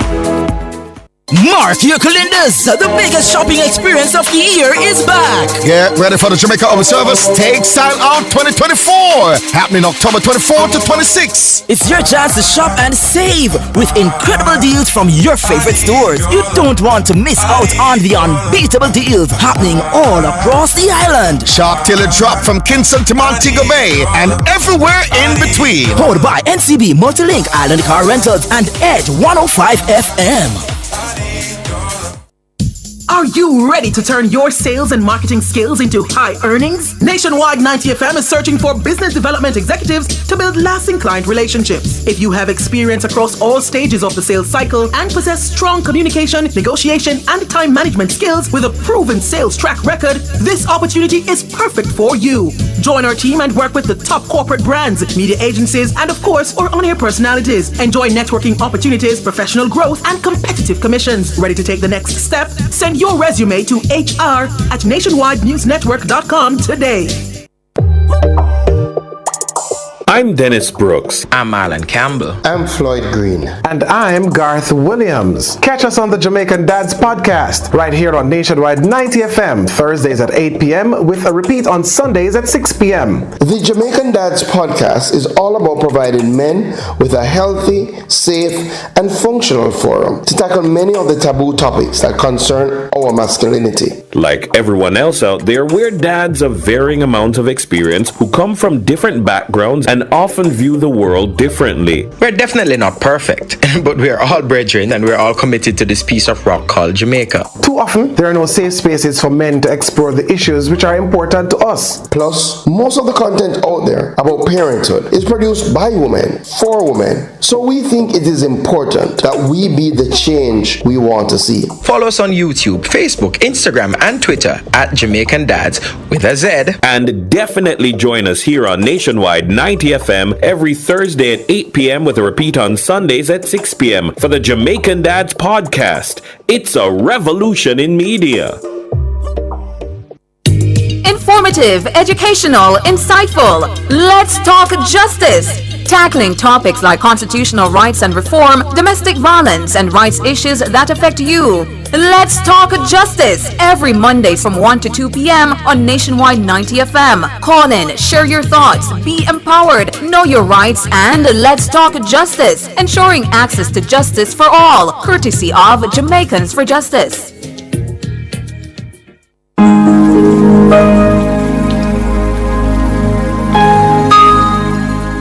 Hi there. Here's some good news for these trying times. Quote, "By God's word, I can see where I'm going. They throw a beam of light on my dark path." Unquote. Psalm 119, verse 105. Listen for God's word weekdays at 5:45 a.m. and 12:55 p.m. through Oasis. Stop by for a refreshing drink and share a God perspective for the day. Oasis, weekdays 5:45 a.m. and 12:55 p.m. right here on Nationwide, a revolution in media. The rebroadcast of the Oasis can be heard weekdays at 5:45 a.m.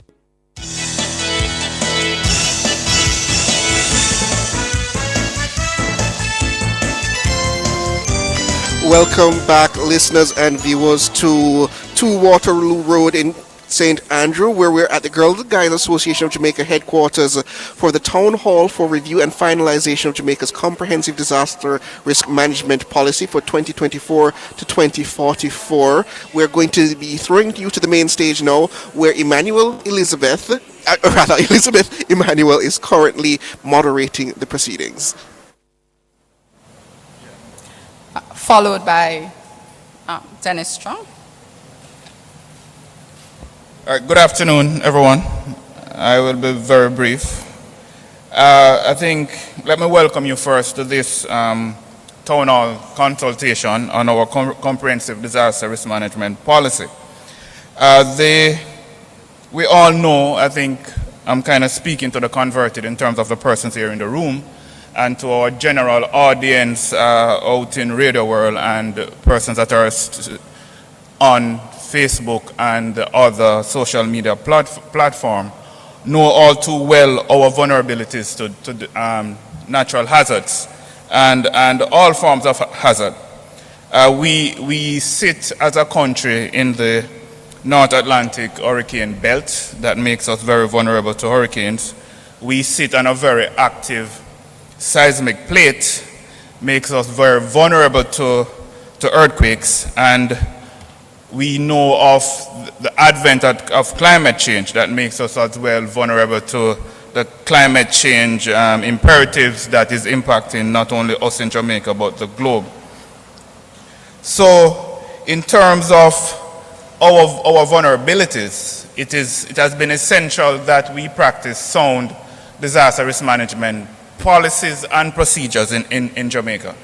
And in terms of concerted effort to guide disaster management, the process would have dated back officially, I would say, to 1980 in terms of the formation of the Office of Disaster Preparedness and Emergency Management coming out of the 1979 flood rains, looking at the formulation of our National Disaster Plan, the first disaster risk management legislation in the wider Caribbean, and leading into that, how we would then respond to natural events, especially hurricanes that have impacted Jamaica.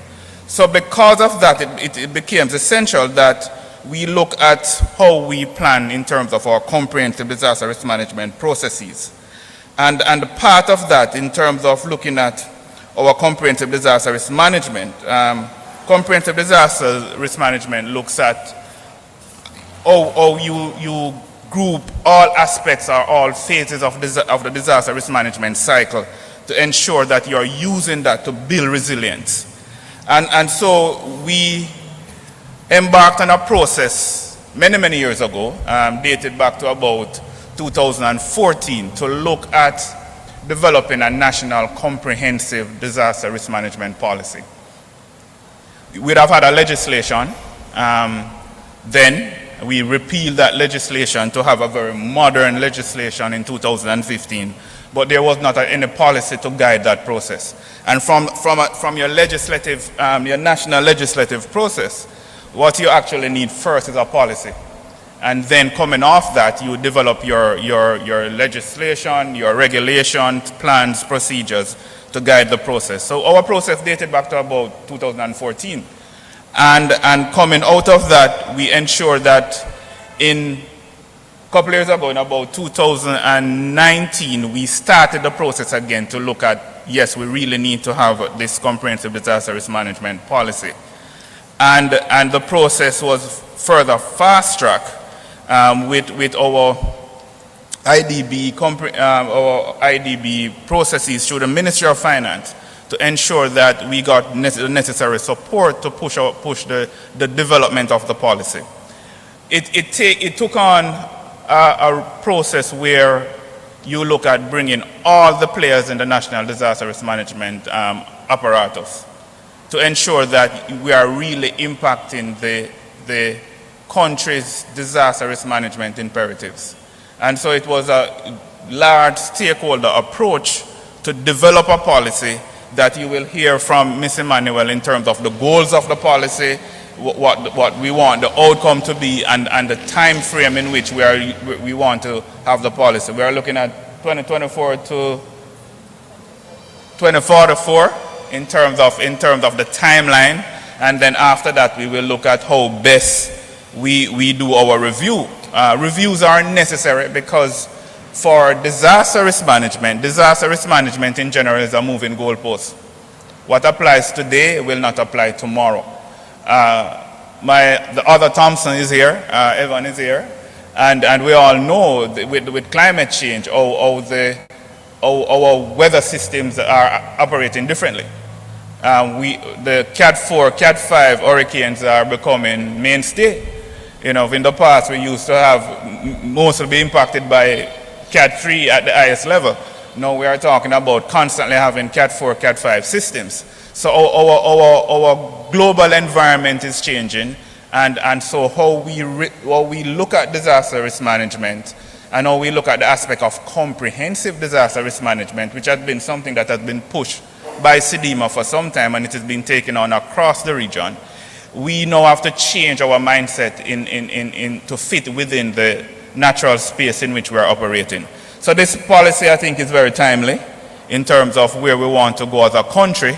And so I really welcome the dialogue this evening in terms of the input, because for us to have a comprehensive process and for us to build resilience across the country, we need the collective agenda and we need the buy-in from everyone. So I welcome the dialogue here this evening in terms of adding to the process and in terms of helping us to shape and finalize a process which is now at the green paper stage, and which we're looking at to push to be in a white paper and to be in the official policy of our country. So I welcome you. I thank you for joining us. I thank you for the input that has gone in so far in terms of all the members of the National Disaster Risk Management Framework. And we welcome the input of the general public, because whatever we do at the ODPEM and whatever we do as government operatives, it is to impact the country and to ensure that we are building resilience, building sustainability, and ultimately protecting lives.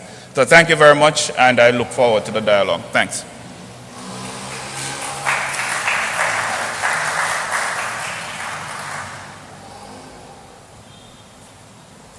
Yeah, good evening, everyone. Good to see everyone here. I want to just recognize the persons at the head table and persons in the audience. I see Fire is here with us.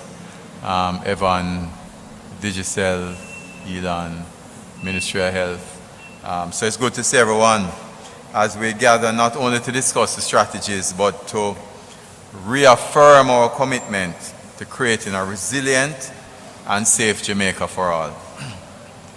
Securing, of course, the well-being of our country and communities, our people, very importantly, and livelihoods in this multi-hazard environment in which we exist. As we take this important step in our journey towards building resilient communities and safeguarding lives and livelihoods in the face of disasters. And this is something that we've discussed a lot at the board, and we welcome this policy, because hazards, whether natural, man-made, or biological, can strike without warning, and they can have devastating impacts on lives, livelihoods, and infrastructure. However, with sound planning, collaborative efforts, and proactive measures, we can minimize the impacts and enhance our ability to respond, bounce forward stronger, and recover quickly. In short, we can be resilient, and it is against this background that Jamaica's comprehensive disaster risk management policy for 24 to 44 is being developed as the country's first long-term national disaster risk management policy, and is consistent with national, regional, and global commitments. I wasn't at the ODPEM when it was created, but I'll take the credit, right? Because I'm here now, right?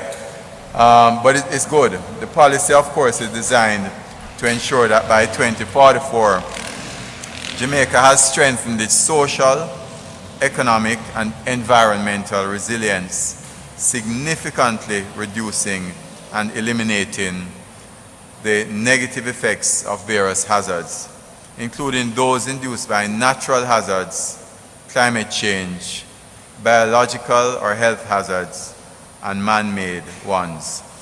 Within this context, Jamaica's CDRM national policy framework places emphasis on identifying risks, disaster risk preparedness and reduction, disaster response, disaster recovery and reconstruction and redevelopment, disaster risk financing or financial protection, the establishment of modern and innovative legal and institutional frameworks for GC, JC, DRM, and enabling social protection systems to be more shock responsive. And the goal that I really like there is goal 2, which is developing a culture of resilience, because that, I think, is the one, Richard, that speaks to everything that we need to do in terms of the preparedness for the country, because it depends on everyone here. The development of Jamaica's National Comprehensive Disaster Risk Management Policy and Strategy was led by, of course, the Ministry of Local Government and Community Development and the ADPEM, with the input of a wide cross-section of stakeholders in the public and private sectors, academia, local authorities, civil society organizations, including non-governmental organizations and community-based organizations. The draft policy was tabled in Parliament in July 2023 and subsequently approved as a green paper. And the policy, therefore, essentially focuses on ensuring that Jamaica achieves the vision, and I say here, more resilience and safe country, not towards 2044, but I think that the response that we had after Beryl was pretty good. We did recover quickly in those areas, and that was because of the coordinated efforts that happened at the time. So our goal today is to engage in open and constructive dialogue to shape a policy that reflects the perspectives and needs of our communities as we strive to develop strategies that are robust and adaptable to the realities on the ground. And I want to say here that it is a role of each and every one of us that is critical. It's not just a policy that's there, but you know, you can develop as many policies as you want, but if the people on the ground are not prepared, are not ensuring their resilience, and I see the firefighters here shaking their head, because that is really where everything happens on the ground, you know, and when people are not prepared, then Evan becomes the most desirable man in the country when the hurricane comes, you know, and you're a bit tired of that, right, Evan? So we want to give Evan a break, and we want to ensure that everyone understands that it comes down to us at the individual level, as we have spoken about, Richard, to ensure that we are ready. And a simple thing like just the roofing structure, which we have Strappy, that's out there, right? And the reception was very good when we went out. So while we develop and present the CDRM to you, we are only too aware that every citizen is at the center of the success of this plan. And this is why we are having this town hall today, to give everyone the opportunity to share your perspectives, insights, concerns, and recommendations as we work together to shape national policy to advance our country's development. And it's important for everyone to participate, because we don't want to hear down the line that we were not consulted, because the ADPEM has, how many have you done so far now of these consultations? Huh? We've done a lot, and we have a few more left that we're going to do. So on behalf of the Portfolio Minister, the Honorable Desmond Mackenzie, and the ADPEM Board, I'd like to extend my sincere gratitude to everyone involved in organizing this event and to everyone here who is participating. Thank you.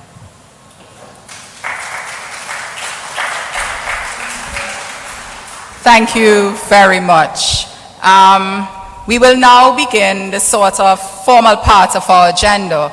You will notice around, there are many persons around who will be speaking today, but they will be speaking within the context of how their work and what they do will contribute to Jamaica becoming resilient and safe, right?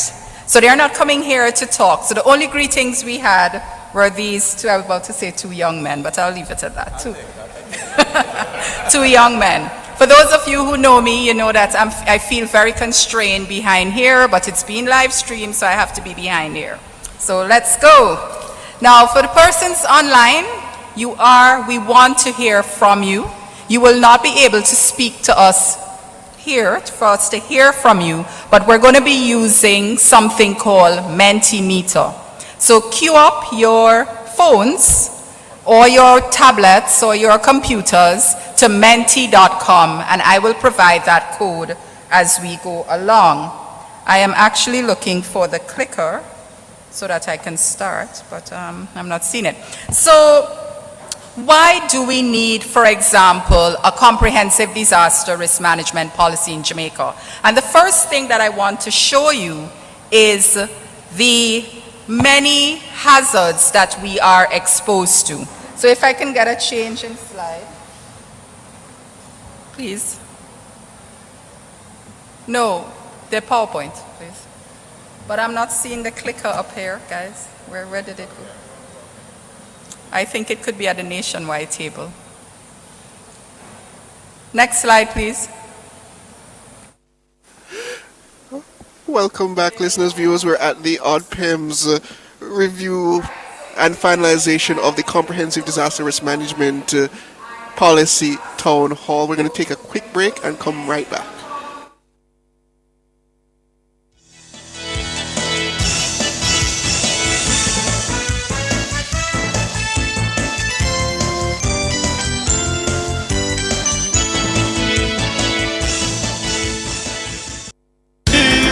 Outperform, outlast. We top performance. Chakama.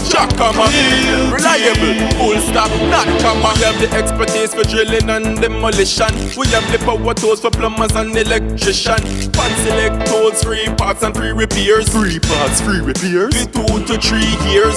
Hilton, available at Delta Supply, 106 Hagley Park Road. Call us at 876-302-61124.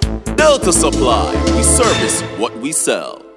Join us as we explore the power of nuclear applications for sustainable development at the Scientific Research Council's 31st Science and Technology Conference in cooperation with the International Atomic Energy Agency, October 29 to November 1 at the Jamaica Conference Center. Discover groundbreaking research in nuclear science and its application in medicine, agriculture, environment protection, amongst others. 6.5 CME hours available. Register now at www.srcconference.com. Contact the Scientific Research Council at 876-927-1771 for more information. So where you get? The new Popeye's blackened chicken sandwich, my girl. The flavor just hits different. Blackened like it burn up? Nah, man. Blackened because of the color of the Louisiana herbs and spices. Blackened like the flavor buck. No breading and the seasoning soaked deep in the chicken. But get yours and try it, cause me nah share yours. Get the new Popeye's blackened chicken sandwich. Limited time only. Love that chicken from Popeyes.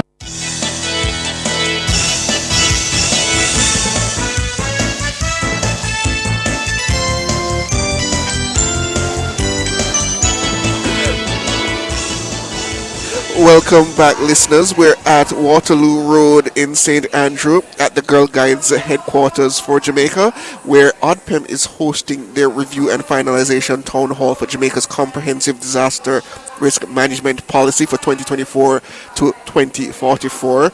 On the floor right now is Elizabeth Emmanuel. She's a policy consultant and she's outlining the main objectives and outcomes of the public consultations that have been done thus far. We're going to her right now. About how impactful a biological hazard can be. Just if we think of 2020 to 2022, and we're still getting COVID, right? I had COVID this year for the first time. COVID, right? We have human disease, we have outbreaks. So when you're at the airport, for example, and you see the little sign, no meat, no vegetables, no anything, because there are hazards related to livestock, there is hazards related to agriculture that could wipe out our agriculture. And this list is not exhaustive. So I want to switch to my Mentimeter. So switch, guys. If we can switch. A quick switch to Mentimeter, menti.com, 72480702. That's the code. Write it down. And I want you to do something called voting, which is you remember the hazards that we just spoke about. And I want you, whether you're here or are there ones that we missed, right? What are some of the hazards? I mean, we met with young people, for example, as part of our consultation process, and they included a range of hazards. And I'm not seeing anybody writing anything. So please feel free. 7248. You guys can write too, you know. Come on. This is what's the exciting thing, huh? The what? Menti.com. Do not go to mentimeter.com. Just go to menti.com and a code will pop up and you type in 72480702. Stani, write something there so that people can see what's going on. So, is there any hazard you can think about that you did not see? So for example, I think, was it Carlene? We were talking about things falling out the sky in the consultation you were in. Was it you? Where we were talking about things coming up from space that we have to... What? Spell. B-O-L. Bolide. Right, things coming from space. Should our policy take into account that? For example, should our policy take into account the explosion of AI? So those are the things. Why is somebody writing test? A real hazard. So come guys. So if you're online or if you are, please look on menti.com 72480702. And you could continue voting. So what we want you to think through, okay, so we have people there putting squalls. So that is not on the list that we have. So we would need to include that. Lightning is a hazard. It's actually there, but not a problem. Tsunamis, etc. So what we're trying to show is that we exist in this multi-hazard environment.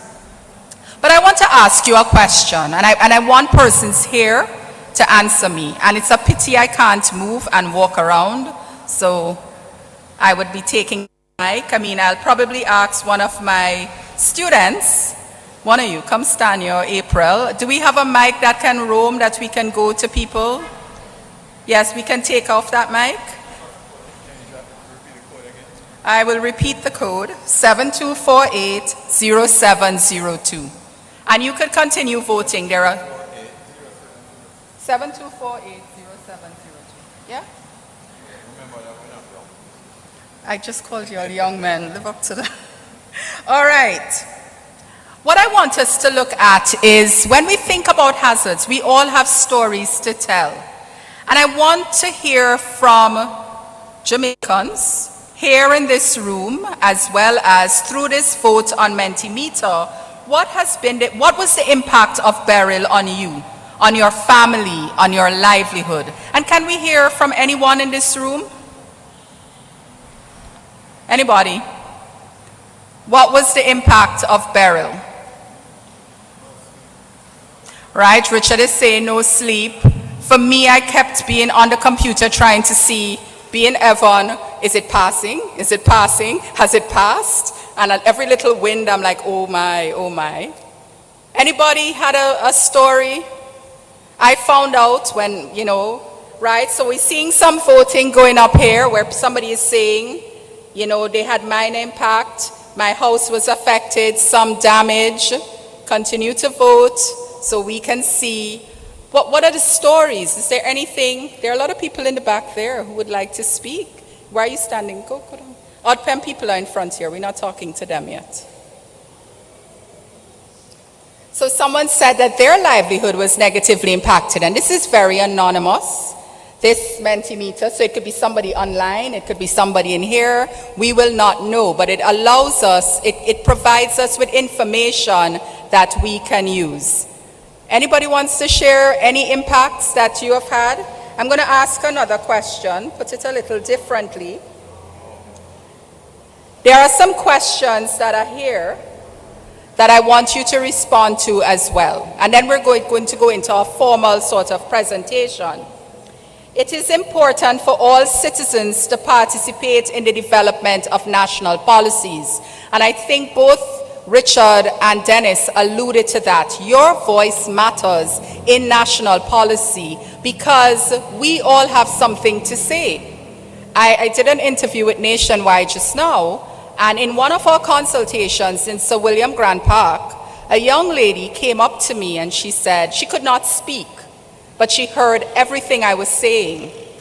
And that was mind-blowing because basically through her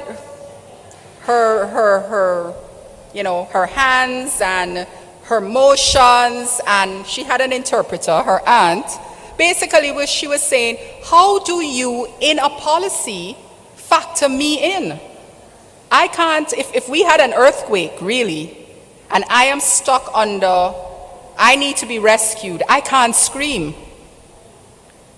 I can hear the rescue people, I can't move, I can't scream, what are you going to do? So her idea was about looking at different abilities, right? So we need everyone, we see consultations for housing, for example, where somebody may say, boy, you know, in 1929 there was a river passing through here, so you have to be careful. We may not be seeing a river now, but it passed through there. So your voice and the voice of people in policy matters.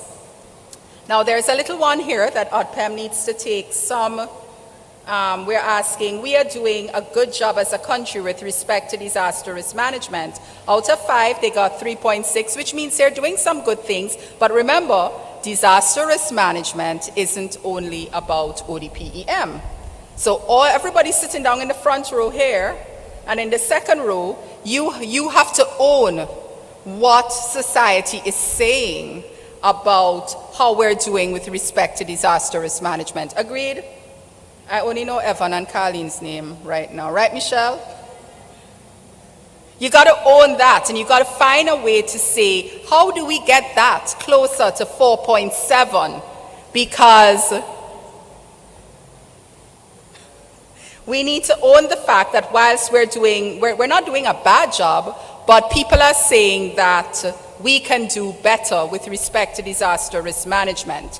So in a policy like this, we're setting sort of a long-term strategic agenda. It's not going to highlight all the actions we're going to take, but it's going to help us sort of decide what we want to see. And this is the idea of policy, right? You want to be able to close your eyes. We kept hearing a resilient and safe Jamaica. Can you close your eyes and see that? What does that look like? That looks like a barrel passing the same path it did, but having less impact on lives, livelihoods, and people. So if you close your eyes, you could see resilience, right? So, and of course, everyone is agreeing so far that we exist in a multi-hazard environment, and I'm liking the fact that you're voting. So for those of you in here, if you want some Wi-Fi, I can give it to you. Go to Galaxy A21512B. If you don't have Wi-Fi, if you have Wi-Fi, please use your own. And the code is P1VR4069. So if you don't have Wi-Fi, we want you to participate. Go to Galaxy, it's just Galaxy. Go to Galaxy and type in P1VR4069. And remember, you can look on the screen if you can see, I can't see. You can see the Menti code as well and just go there and continue voting. Another question we want to ask, we kind of break in the ice, you know. What hazards are you most prepared for? And most people that have voted said heavy rainfall events. Less for hurricanes. Carleen, this is for you. Nobody has said they're most prepared for an earthquake. So you have some work to do to help ODPEM ensure that if we have a major earthquake, right? Extreme heat and heat waves. And that is new, right? So if we had a policy that was promulgated, let's say in 2014, as Richard would say, that may not have included the sort of extreme heat that we're feeling now.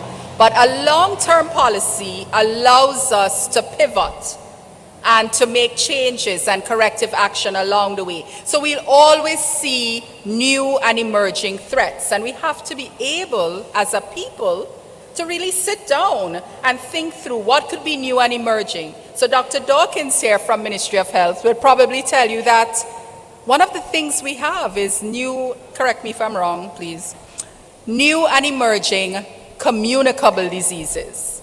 You know, when we think of the mosquito, I mean, oh my, and all of the different diseases, and the link between that mosquito and Evans climate, right? Because remember, the mosquitoes kind of stayed dormant, right? And then we have a big set of rain. I mean, if we think of 2014, I remember we were all good. And then one weekend, just before school opened, I think, or just after September, we had a lot of rain. And then what did we have? A lot of mosquitoes. And then what did we have? We had chick-fee. That was 2014. Right? Everybody was getting chick-fee except my son. So that's my story. He's allergic to mosquitoes and he wasn't bitten. So everybody had chick-fee in the house and he didn't. But we have that link with climate. But we also have that link with NSWMA and how we dispose of garbage and where the mosquitoes stay and breed and so on, right? And how we look after our backyard. So you begin to see all of those links with what we refer to as disasters. It is so multifaceted. We could connect everybody. All of these guys who are going to speak to us, we can connect them, right? Because disaster risk management, we really ought to connect the dots. How is one thing impacting the other? So come on, guys, continue voting.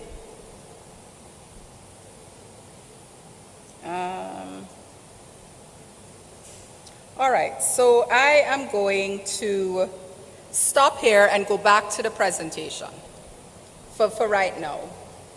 Continue to vote. Menti.com 72480702. Anna, I'm not seeing you voting.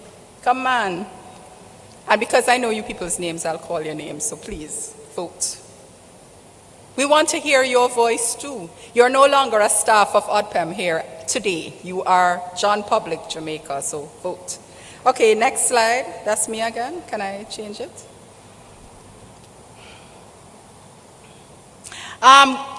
You all seem a bit shy and I can't walk down all over. But does anyone have any story that they would like to share about the impact of Hurricane Ivan, Tropical Cyclone Nicole, the May rains in 2018, the November 2023 rains? And I'll give you my story. Can you imagine?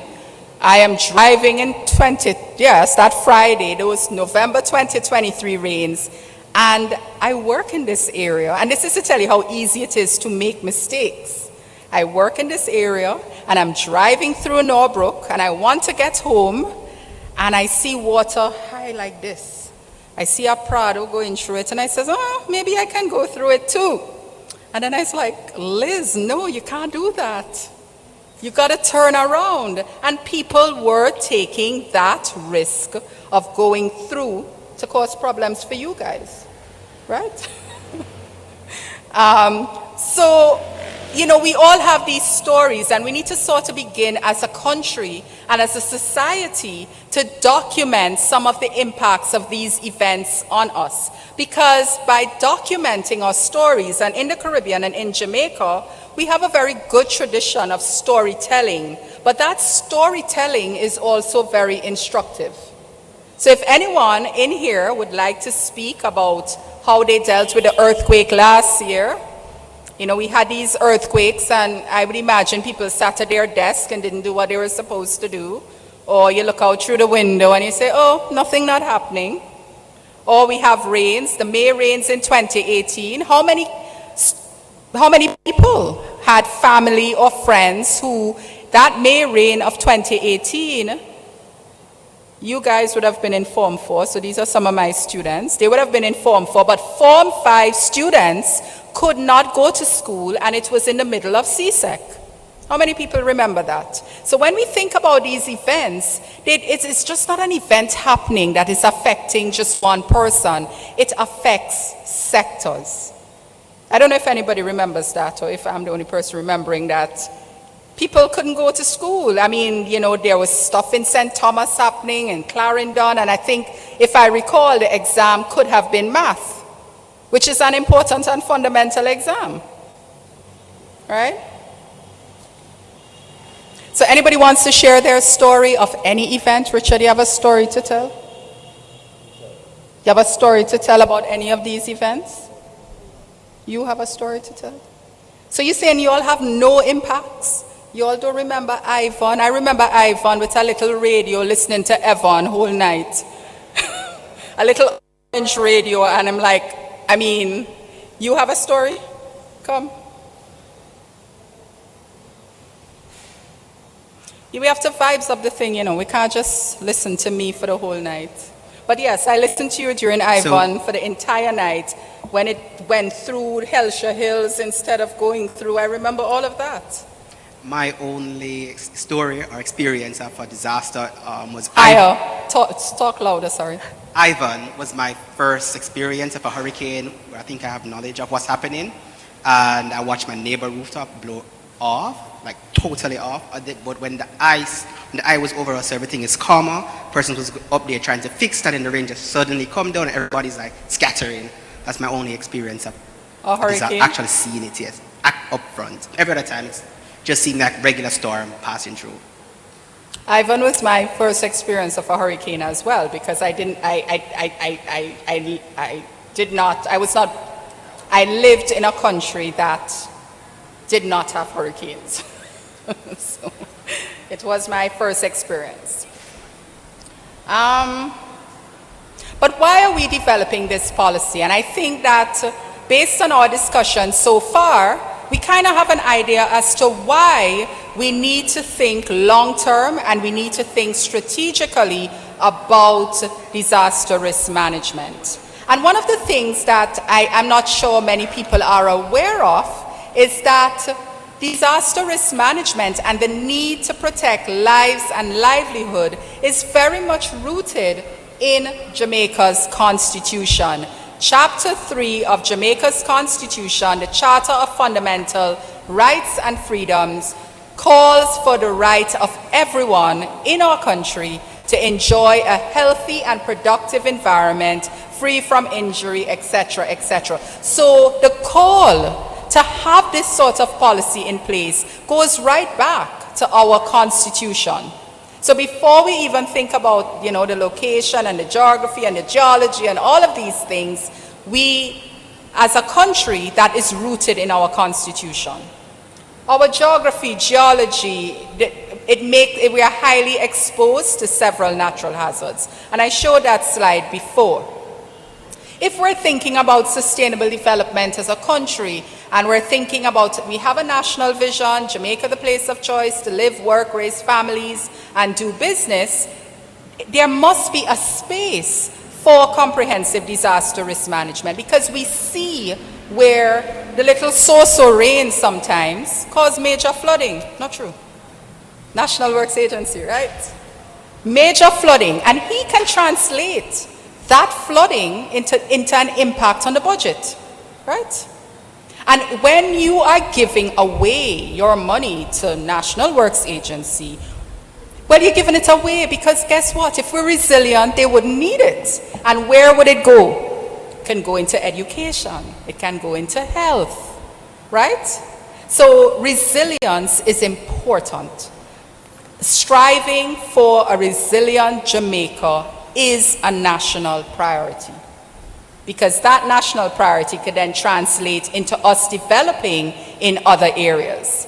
And of course, you know, we are signatory to all these different regional, national, international obligations. But that's secondary, in my opinion. People may take me on for it, but really and truly, it's about our thrust for development, recognizing where we're located, and also not discounting the work of our academics, because we have several academic reports coming out of the University of the West Indies, the University of Technology. We have a lot of reports that are pointing us in the right direction, and we need to embrace this as we design our policy frameworks. Right? And then, of course, we have the double C, climate change.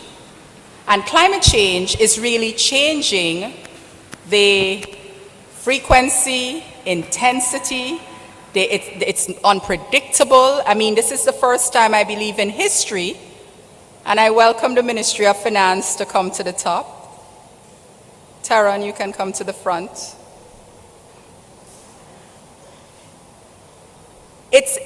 Isn't it the first time in history, Evan, that we have had a Category 5 hurricane so early?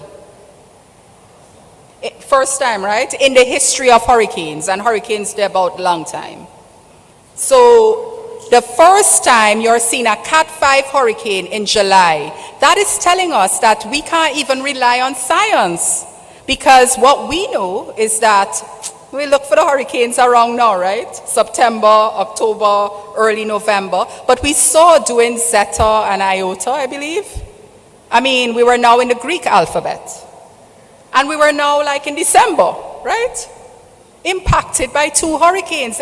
The season's supposed to end November 30th, so the tourists can start coming from December 3rd. And we're in an act, and the season continue to be active. So climate change also pushes us to think about comprehensive disaster risk management. So we have, that's the rationale there. That's why we need this policy, and it's going to be important for us to move this paper from a green paper to a white paper. So for those of you who don't know, when policy is developed with stakeholders developing, everybody putting in their piece, it goes from the, so ODPEM as a technical agency will sort of not lead the way, but provide the technical support for the development of the policy. It goes to the Ministry of Local, its parent ministry, who then takes it to Cabinet.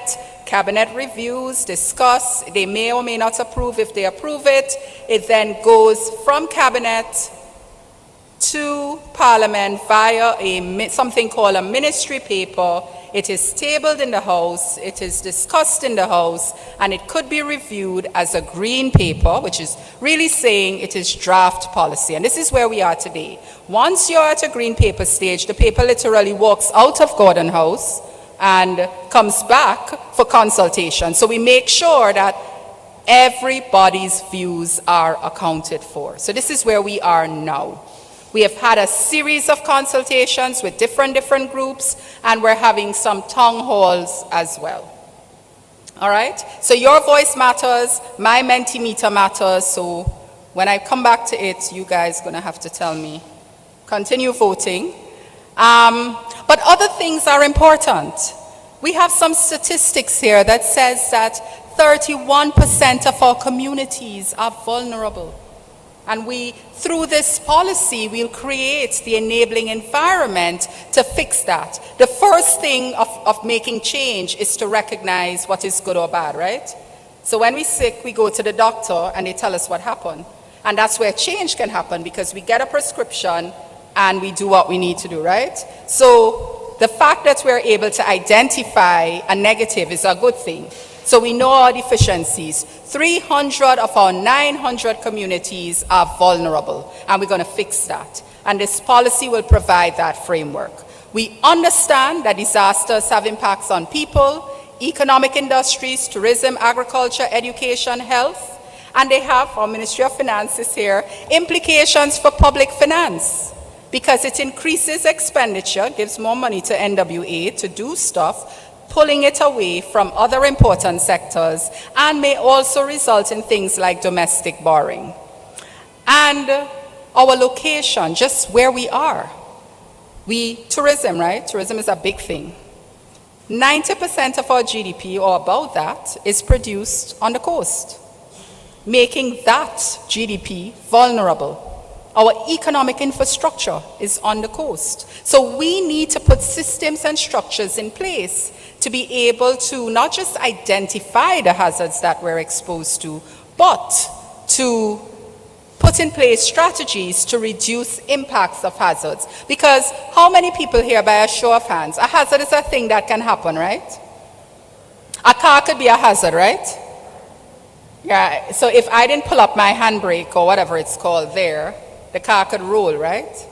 And that could create a disaster, right? But a hazard does not have to become a disaster. How many people agree with that? So the people in the back don't agree? A hazard is not a disaster, but it can become a disaster depending on how vulnerable we are or if we are not prepared. All right? Okay. So this is our policy, and very briefly, it's a long-term policy. It's designed to ensure that by 2044, we are a resilient Jamaica, and that we can eliminate some of the effects of natural hazards, not natural, just hazards that impact us on a daily basis or regularly, right? So our policy focuses on identifying the risks that we're exposed to, finding ways to reduce that risk. There is a big, one of the other pillars is financial protection, putting aside monies for hazards and disasters before they happen so that they do not result in budget volatility, and Teron may say a few words on that. Then we need to be prepared, and we need to have, things can happen, but we need to ensure that we have mechanisms for recovery, right? And we recover faster, and we're not building back, because we're not looking back. You heard the chairman say bounce forward, right? So this notion of building back better, back is not a good word, forward. All right? So I want to ask a few questions about the vision statement, and I'll ask the guys in the back to go back to the other set of slides, the Mentimeter slides. During public consultations, during the development of the policy, during consultations with various technical groups, we came up with this vision. You know what a vision is, right? It's not to do anything. It's something that if you close your eyes, you can see it. So we all have visions for ourselves, our children, our lives, and it's not about doing anything. It's closing your eyes and seeing where you'll be in 20 years. So if you had a vision, stand here, what would your vision be for in 20 years? For yourself. You have the mic in your hand. Okay. And it's not to do anything. What is your vision? What do you see when you close your eyes? Just close my eyes. All right, so 20 years from now, I will be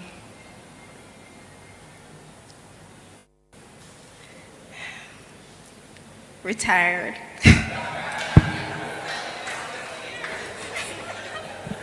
Living the life. Okay. Well, 20 years from now, I hope to be alive and not to be retired. I don't think I could manage it. I have to be working. Anyway, but when we think of, let's go back to this vision for Jamaica. We're saying a resilient and safe Jamaica. What does that mean? And we had several consultations that came up with that. But following the green paper, we've had a series of consultations where people have said, boy, I like it, but I don't know. I feel it should have words like for all. I feel it should have the word sustainable in it. I don't like the word safe. What say you? This is your vision. It's a national disaster risk management policy. If you don't want to say it to me, go to Mentimeter, because then I'm just going to start calling people. And Anna knows how much I love her. So Anna, what say you? You're not staff of ODPEM tonight. They can't do you anything. Pass the mic to Anna. So 17 people have voted online, and they said, I like it, I can see it.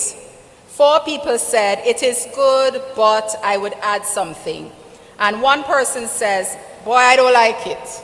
So if you don't like it, give us a call, raise your hand here, let us hear your voice, because we could amend this, right? It's not a white paper yet. Anna, don't tell us. Resilient and safe Jamaica for all. Okay, so Anna, and she's been very, what's that word? She has been a bit adamant that, it's supposed to be for all. And Richard says, well, it don't have to be for all, because we saying, what you say? What you had said? We already have Jamaica in there. Once it's Jamaica, it's one Jamaica, right? But Anna, like many other people, are saying we need to have for all in there. And I called on Anna, not because she's adamant, but because what you call that? Your comment was not unique. It was something that I'd heard before. I just don't remember who I heard from, and they're probably not here, so you got to speak on their behalf. What do others think? Do we need to put for all to create that more inclusive vision? Because I think that's what people were getting at. Jamaica, yeah, but when you put for all, it means for everybody. And I'm seeing the lady in the red. Come, tell us something. I like the idea of having the for all, alluding to what you mentioned earlier about persons who have special abilities, so to speak. I think when you say for all, it brings in, those persons in a meaningful way. Okay, so it brings more meaning to the vision. Anybody else wants to say anything?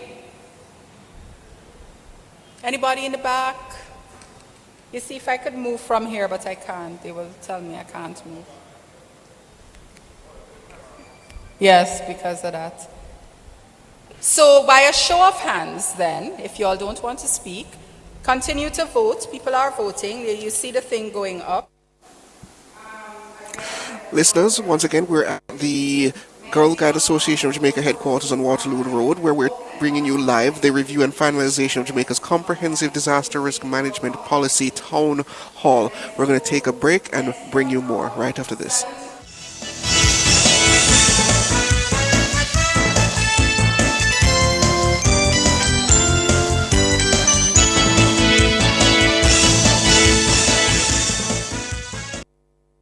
The 5% Club is now taking new members. Sounds exclusive? We don't want it to be. You see, it's made up of less than 5% of women who get screened for breast cancer in our country each year. At Sagicor, we've made it our mission to help to change the statistics. In fact, with 5,000 more women getting screened, we can officially become the 6% Club. And we won't stop there. So please get checked. Early detection saves lives. Go to bit.ly/5% Club JA.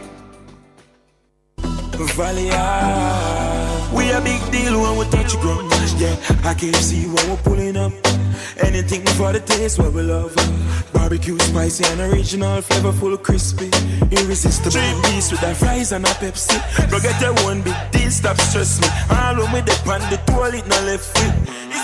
Anything for the taste of a juicy, crunchy, irresistible KFC big deal. 3 pieces of delicious chicken, fries and Pepsi. KFC, it's finger licking good. Government and public sector, making the systems better to give you the quality and service you deserve. And you deserve it. That's why service excellence is the aim. Take it serious, if you have convenient access to services when you are dealing with government entities. Come out to Colonel Cole, Moran Bay on Friday, October 25th for the Government Services Mobile Fair. Better systems and services for a better Jamaica. Get free health checks, apply for or renew your passport, register births, deaths, enroll in PATH and HEART programs, all under one roof. Are you ready to turn your sales and marketing skills into high earnings? Nationwide 90FM is searching for business development executives to build lasting client relationships. If you have experience across all stages of the sales cycle and possess strong communication, negotiation, and time management skills with a proven sales track record, this opportunity is perfect for you. Join our team and work with the top corporate brands, media agencies, and of course, our on-air personalities. Enjoy networking opportunities, professional growth, and competitive commissions. Ready to take the next step? Send your resume to hr@nationwidenewsnetwork.com today.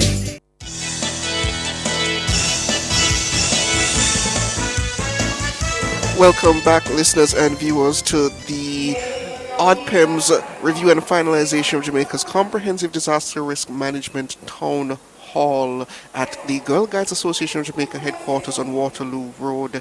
We're going to bring you right back now to Elizabeth Emmanuel as they discuss ODPEM's vision statement, essentially, for this policy, which is a safe and resilient Jamaica. Let me hand you back over to the podium. Or think about Ivan, or think about whatever, any event that could happen when you are resilient and safe, what would it look like? So no matter what Evan tells you, you are prepared, you can sit back. So I'll give you a story before we go. I was talking to someone from TCI, and I think Oscar passed them yesterday, right, on the weekend. And they were also impacted by Hurricane Irma. And, you know, that really dealt them a blow. In fact, all of their schools, a small island, were destroyed. And they built forward better. So nothing was, there was no impact. They were not afraid. And that's kind of where we want to be, They felt as though they were a little more resilient than how they were in 2017. And that's how we want to feel. That's how Evan wants to feel. That's how Richard wants to feel. Go ahead. All right. Good evening, all. As the Jamaican motto said, out of many, one people. So I think the word for all would fit in or tie into out of many, one people. Okay, so again, another for all, wanting to see that notion that when we, in other words, what we're seeing is a sort of split in terms of bringing, there's one group of people who has more the emotion side for all. And there is the technocrats who are saying, Jamaica is enough, kind of thing. And we have to reconcile that. And neither of it is wrong. It's where does it resonate, right? So we might be going for all, right, Mr. Thompson?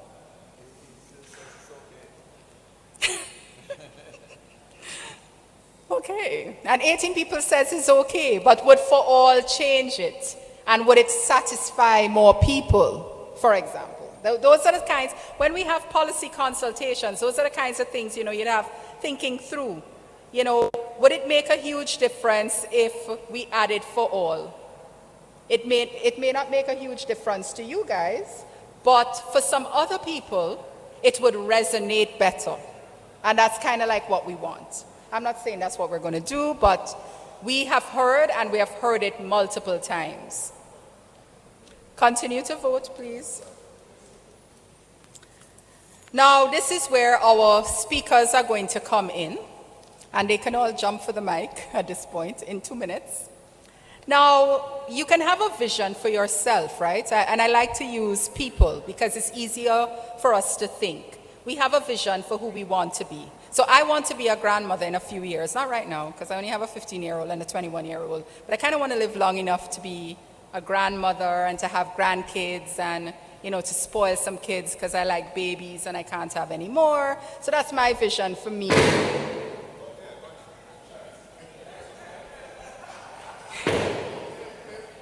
What is that?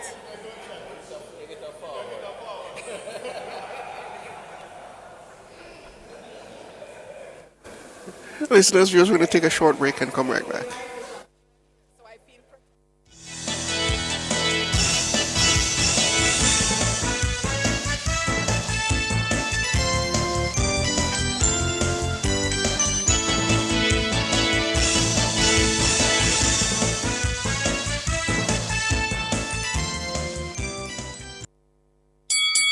It's It's a showdown of the shows.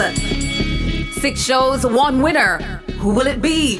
Tune in to Nationwide 90 FM between 11 a.m. and 12 p.m. from Monday, November 4 to Monday, November 11 for the NNN Quiz Competition. Get ready for the ultimate test of knowledge in our thrilling NNN Quiz Competition. Friendships have been transformed into rivalries as our shows compete in the ultimate showdown. With each correct answer, the excitement builds, and with each incorrect one, opportunities are lost. The stakes are high, and the listeners will be on the edge of their seats. The NNN Quiz is back.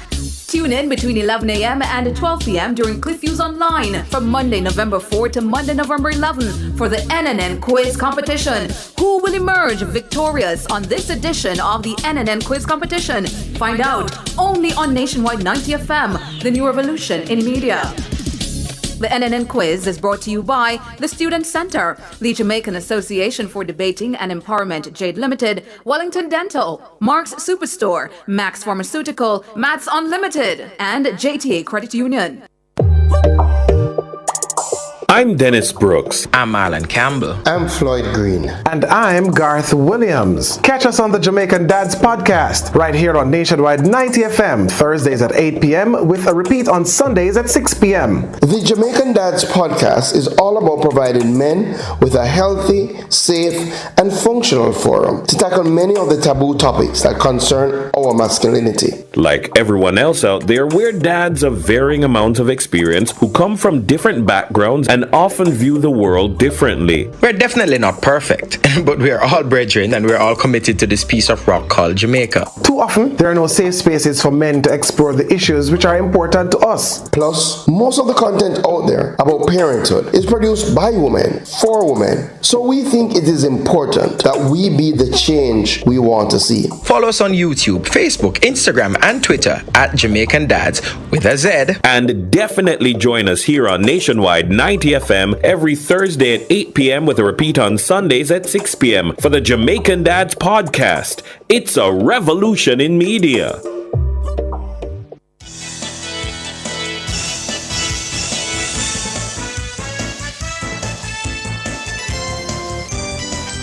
Welcome back, listeners, to the ODPEM Review and Finalization Town Hall for the Jamaica Comprehensive Disaster Risk Management Policy. I'm going to send you right back to Elizabeth Emmanuel as she runs through some of the questions and answers from their Mentimeter quiz.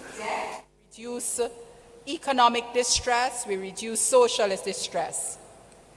But a big thing about this disaster risk management is laws and policies and sanctions. Sanctions is a good word because you want people to comply, but you need laws, you need policy, and we need to make sure they're modern and they're keeping with the modern age. So for example, do we have a policy on AI and how AI could have an impact on, I don't know, create some disaster, I don't know. We need to know what the risks are. What are we exposed to? Identify all that we are exposed to. It's like going to the doctor and doing what you call that thing when you do all the tests? What is it? An executive. So you sit down with your country and you say, what are we exposed to? And kind of look at, kind of copy and see what other people may be experiencing and kind of say, well, could this be us in 5 years or 10 years? So we need to identify our risk. We need to have adequate response and recovery. So, I guess I could say this one because it was public. JPS needed to recover faster, right? So we have the response. You have the JDF, you have ODPEM. We are good with response, but if we may need to improve in some areas of recovery. Some people are really good. So when the mountain fall down, NWA clear it before it reached the news, right? Because you're good with recovery. So we need to have those systems in place. And we need to safeguard our economic sectors, right? So tourism and so on, they need to embrace disaster risk management. Our MSMEs, our small businesses, the little shop out there. How are disasters impacting me? What can I do? So someone once, in a consultation, they owned a bookstore. And, they just ended up doing a really simple thing because it flooded every time and the books were on the ground. In a bookshop, so you just raise the shelves.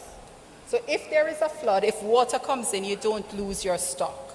And this is what, it's just really recognizing that we're all exposed.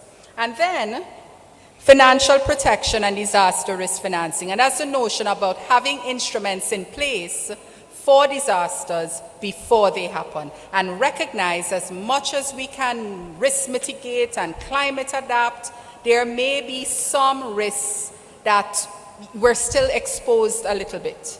So Taron will say a little bit to you about Jamaica's disaster risk financing framework, things like insurance and things like cat bonds. You hear Ministry of Finance talking about it all the time. Our consultation is not as exciting as theirs in Halfway Tree we need to have one of those. One in Halfway Tree with the music and the DJs and so on. So our team here this afternoon is actually going to share with you online, and then we have some Menti questions to answer about the goals. So I'm going to leave that slide up, but they're going to come and each of them for about 2 minutes share what their stake is in this policy and which goal you're going to grab. Which is your goal? I mean, we're all related. All the goals are related. Why are they all sitting down? Nobody's coming up. Oh, Taron, come. Well, Taron has a goal, one goal in this policy, and that's goal. What goal is it? Right, so come and talk to us. Thank you so much for coming. All right. Good evening, ladies and gentlemen. My name is Taron Francis, here from the Ministry of Finance. Thank you very much, Liz, for having me. Good afternoon, personnel at the head table. Everyone here, this is a very important consultation that is taking place. Now, representing the Ministry of Finance, the particular goal within this comprehensive disaster management policy that pertains to the Ministry of Finance is Goal 7, which speaks to ensuring that there is an appropriate disaster risk financing policy framework in place to safeguard the gains that we have made over the years through many sacrifices of the Jamaican people. And so what the Ministry of Finance has done is we would have tabled in Parliament a disaster and national natural disaster risk financing policy.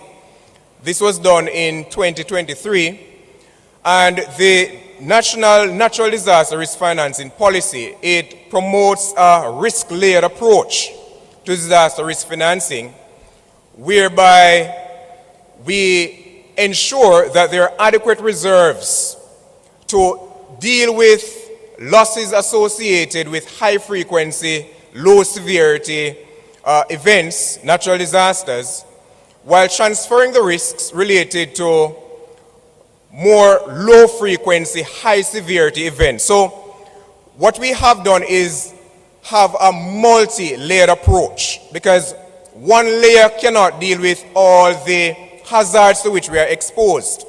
And so for some of the hazards, we have decided that we'll retain the risks. And some of the instruments that we have in place to retain the risk associated with more high-frequency, low-severity events are our contingencies fund that is capitalized at about 5 billion. Well, it was capitalized at about 5 billion at the beginning of the financial year 24-25. As you know, with the passage of Hurricane Beryl, funds would have been advanced from the contingencies fund to the various ministries, departments, and agencies to undertake the response effort.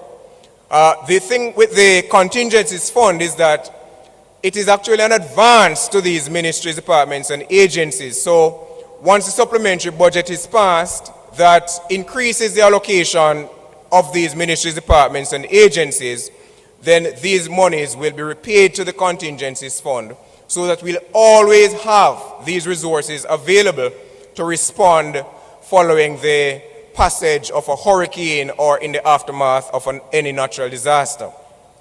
So we have also in place a natural disaster fund, which is actually overseen by ODPEM.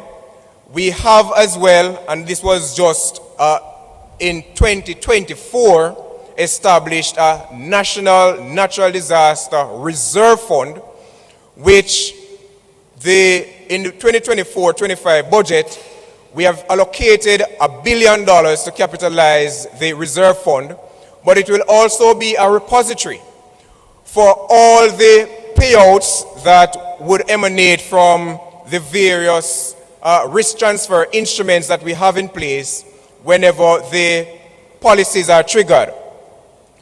In terms of the risk transfer instruments we would have had in place, we currently have a catastrophe bond that allows a drawdown of up to 150 million US dollars.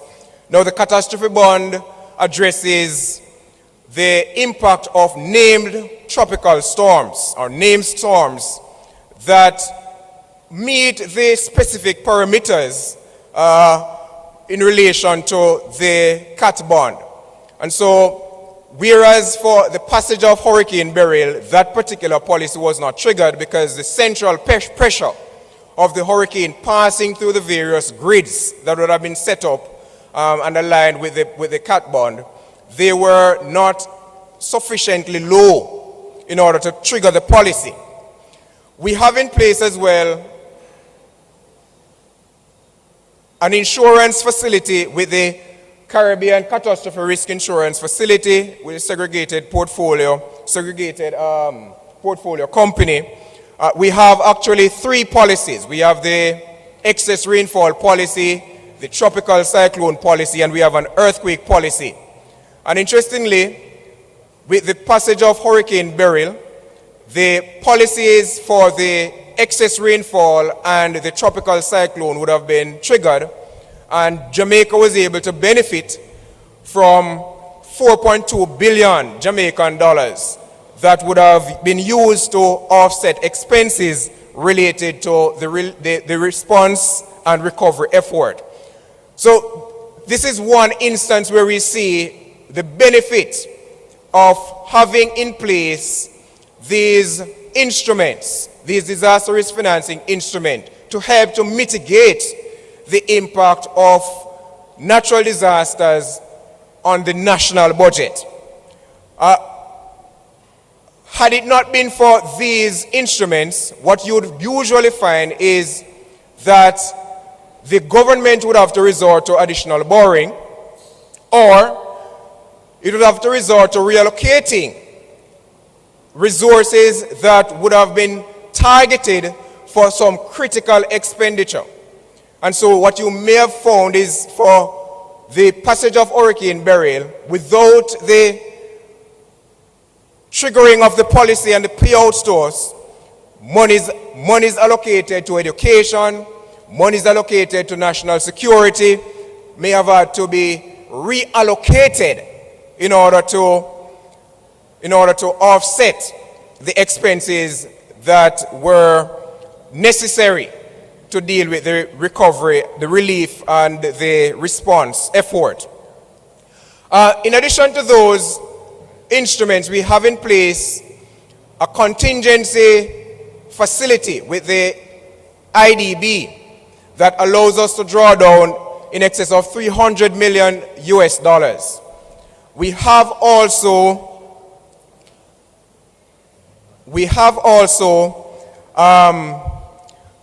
we're currently in discussion with the World Bank in developing a DDO. It's a catastrophe deferred drawdown option where in the event of a natural disaster, we could actually draw down on these funds. Now, the contingencies fund and the CAT DDO, these are instruments that we will draw down on as a matter of last resort, for the very reason that when you draw down on these contingent credit facilities, it actually increases the public debt of the central government.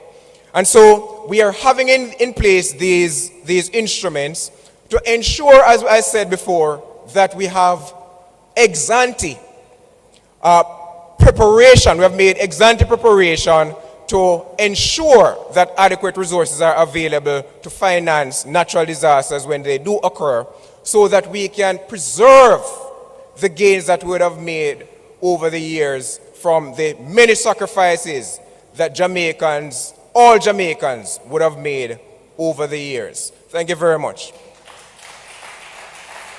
Thank you. Thank you very much, Teron. I think there's a question for you from Mr. Chung.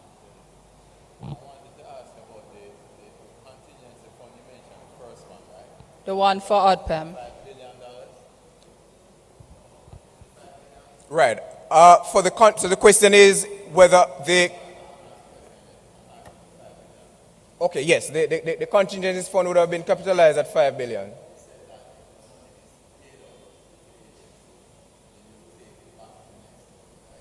Right. No, so it's the...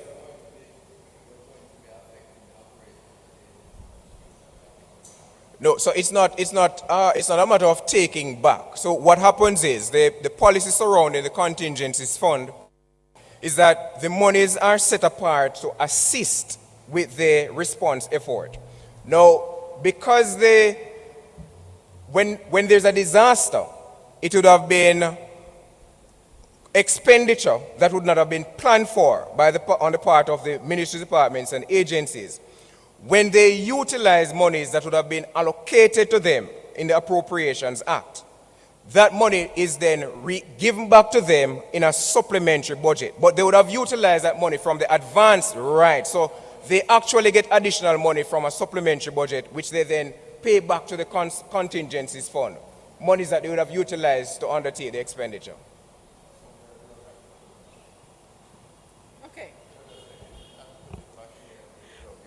All right, so we see, for example, thank you, Taron.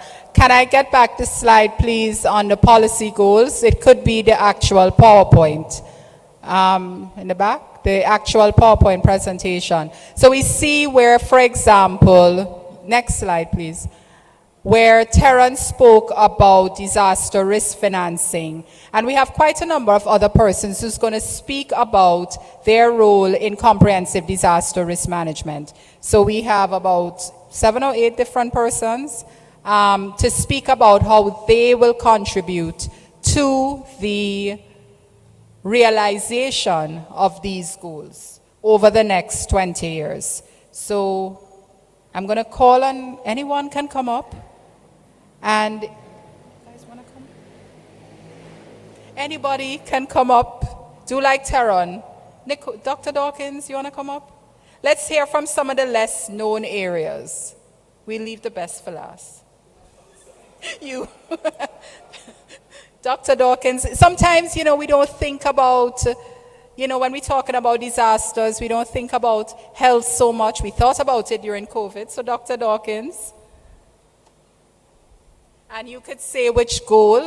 People will have an idea of where health kind of, granted it may be all 7 goals, but let us know. Greetings again, listeners. As I said, we're at the ODPEM Review and Finalization Town Hall for the Comprehensive Disaster Risk Management Policy for ODPEM. We have with us from ODPEM their Director General, that's Richard Thompson, who is going to speak with us briefly about the implementation of this policy. Good evening, Director General Thompson. How are you? Good evening. Good evening to you and your listeners and your viewers. So, we've gone down essentially a general roundup of what the policy is about, but I would like to ask you, what are the key goals? What do we hope to gain from implementing this policy? So one of the key goals that we're looking at is how we mainstream disaster risk management in our wider sectors. So there are roughly 7 goals. Mainstreaming is one of them, and it becomes important because when you look at our sectors, and some of our most important sectors that bring in a lot of foreign exchange and is a main player in terms of our national gross domestic product. These are very vulnerable sectors. Yes. So you look at tourism, yes. agriculture, the housing industry. All these are very vulnerable sectors. So when you start looking at now mainstreaming disaster risk management imperatives into these sectors, what you're doing is building resilience in the sector, and you're making the sector what we love to call more anti-fragile. So that's some of the work that we have been doing even before the advent of this policy becoming a green paper. So we have done extensive work already with the agricultural sector, mainstreaming disaster risk management in the agricultural sector, trying to make it more resilient to shocks, especially hydrometeorological shocks. We have seen where, coming out of Beryl, the impact that it has had on the agricultural sector. I think persons still can't get banana and plantain, and plus it impact the prices. Precisely. Because that's just the economics of goods and services. If there's a high demand and the product is limited, then you find that there's some economic impact to the price. And we have done work as well with the tourism sector.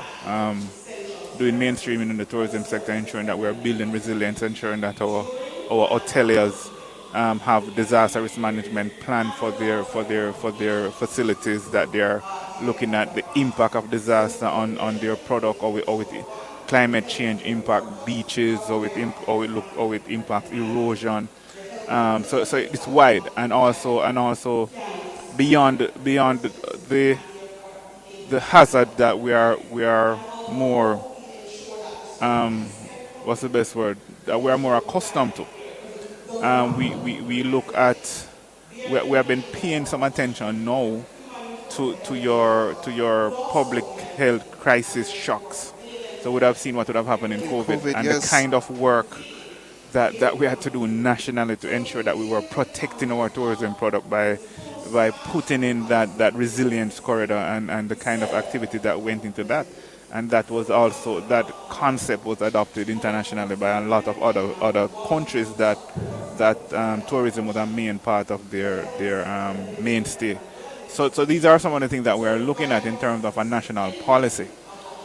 When you look at the national policy framework, the overall policy framework that moves from a policy, legislation, regulation, plan development, and national concepts and framework, we have been good in terms of mapping out very modern disaster risk management legislation.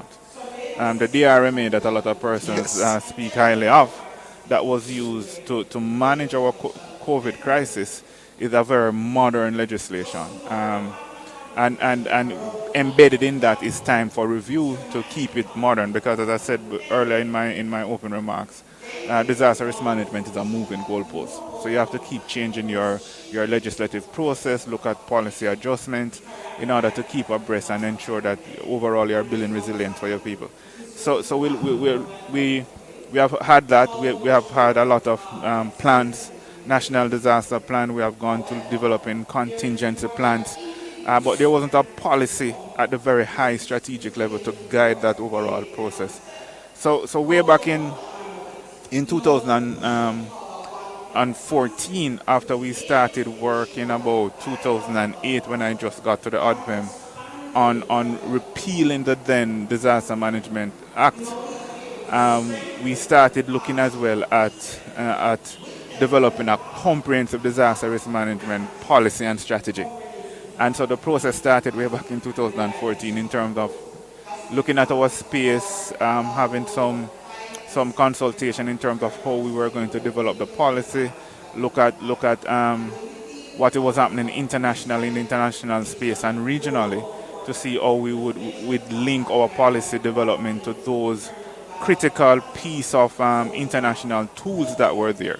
So then we had under the UN umbrella, we had the AOGO framework for action, and so we were looking at how we would link that into it. We under the CDMA umbrella that we're a part of the overall CARICOM disaster risk management setup, they were developing as well the comprehensive disaster risk management plan and strategies across the region. So we were looking at that as well to see how we were linking in. So the current policy is not void of those international linkages, because we operate in a global space. We are Jamaica as a country is a big player in the UN setup in terms of even the new Sendai framework. We have played in its development a very integral role, and we continue to play an integral role in the overall implementation of the Sendai framework. And so this current policy looks at the linkages as well into those international plan and strategies that we are signature to, and that we are a part of the overall comprehensive framework for the development of these instruments. So what we are doing is ensuring that it is comprehensive. At our local level, we have a very robust national framework. So there's a National Disaster Risk Management Council that is chaired by the Most Honorable Andrew Holness, who is our Prime Minister. My Minister, the Honorable Desmond McKenzie, is the Deputy Chair of that council. At the local level, the parish mechanism mirrors the national mechanism with the mayors chairing the parish disaster committees, and then it goes all the way down to the community level, where there is disaster risk management community groups, and within those community groups as well, you have your community emergency response team. So we try to make it as comprehensive as possible in terms of our national response strategies and our national disaster risk reduction strategies. So the policy now would ensure that you are looking at the overall process from a high-level strategic planning aspect, and then coming off that now, you can look at now, based on what this current policy is saying and is doing, how now we start looking at how we revamp our legislative agenda, how we revamp our regulatory process, how we look at the other legislation in country that is part and parcel of the overall national disaster framework. Because when you talk about join up government, the disaster risk management framework is the true join up government process. When you look at all the players, the JDF, police, fire brigade, Ministry of Health, RADA, Ministry of Agriculture, my ministry, the Ministry of Local Government and Community Development, everyone, Ministry of Finance, everyone is involved. That is a real true join up government process. If you come to a National Disaster Risk Management Council meeting, it's everybody from government, because disaster risk management is comprehensive, and disasters impact everybody. It impacts everybody, and when you look at the systemic processes in disaster risk management, one impact the other. So you have a national shock. It's going to impact your budget from a financial standpoint. It's going to impact your food security. It impacts in security. It impacts in livelihood, because you have persons that are dependent on fishery, dependent on agriculture, dependent on tourism. It impacts that, and it impacts someone's ability to provide for their families. And it impacts your education setup as well. Kids are unable to go to school because roads are impacted. Schools are used as shelters. So you see the overall national linkages. So we saw it as being very important that we push this overall national policy, which is the comprehensive disaster risk management policy, and comprehensive disaster risk management in its construct. It's an integrated disaster risk management approach, and it looks at disasters at all aspects of what we call the disaster risk management cycle. So you talk about mitigation, preparedness, response, recovery, rehabilitation, reconstruction. So it impacts all phases of the whole overall disaster management cycle, and we ensure that in terms of building resilience, you can't leave out none of the process, right? Because you can't build resilience without looking integrally at your vulnerability analysis. Precisely. With ensure that you're building, you're looking at your mitigation processes, you're looking at your preparedness processes. From your preparedness, it leads into how you respond to event, because if you are not prepared, you can't respond to an event. and then now you have to look at your recovery planning aspect. So that would map out now how you recover from disasters. It also looks at the social components that you have to put into to respond to your most vulnerable population, from social implementation strategies, which is the mainstay of the Ministry of Labour and Social Security. So once that is in during regular time, when you have a shock, the system function better. So once you have a shock, the system function better, because persons who are at a certain part of our socio-economic and economic structure, they are being attended to during on a regular basis. So when you have a shock, they are still being attended to, and there's a listing, and you know who are those persons. So it's comprehensive in terms of what we have to do, and the process would have taken into account everyone. Look at all the various committees of council that we have. Humanitarian, which is chaired by the Ministry of Labour and Social Security. Finance Committee, which is chaired by the Ministry of Finance. Operations, Jamaica Fire Brigade. We have mitigation, which is NEPA and ADPEM playing an integral role in that. And our humanity. Well, I spoke to the humanitarian already, and all the other components that makes up the overall structure of the National Disasters Management Council. How that now is brought to bear on the information that is inputted in the policy to make it as comprehensive as possible, to ensure that we are impacting the entire island and our people, because ultimately what we are doing, and as I hate to interrupt you, Mr. Thompson, but we're out of time. But I thank you for that very comprehensive breakdown of why this disaster risk management policy is important. Thank you so much. That is ADPEM Director General Richard Thompson. Thank you so much, sir. Thank you very much. Thanks much.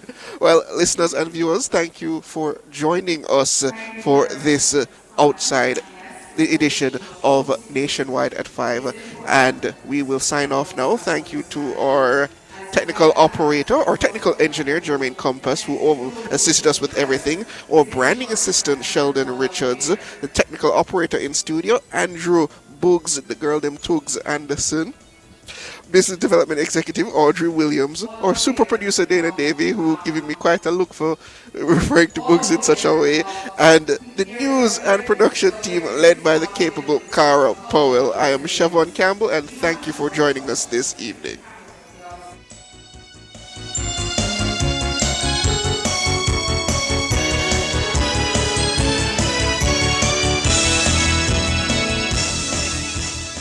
So where you get? The new Popeye's blackened chicken sandwich, my girl. The flavor just hits different.